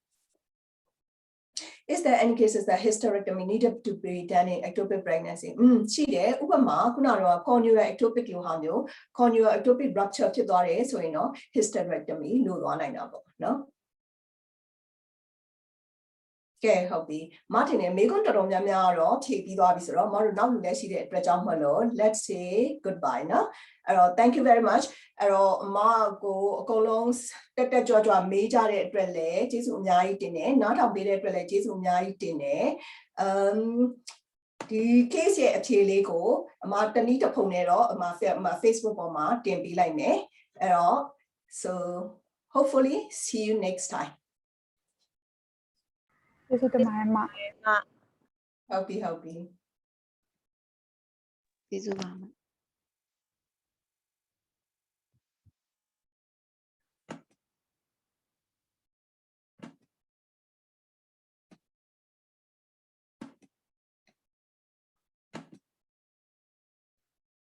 မကျေးဇူးတင်ပါတယ်ရှင်ဒီပြန်အားဟုတ်ပြီ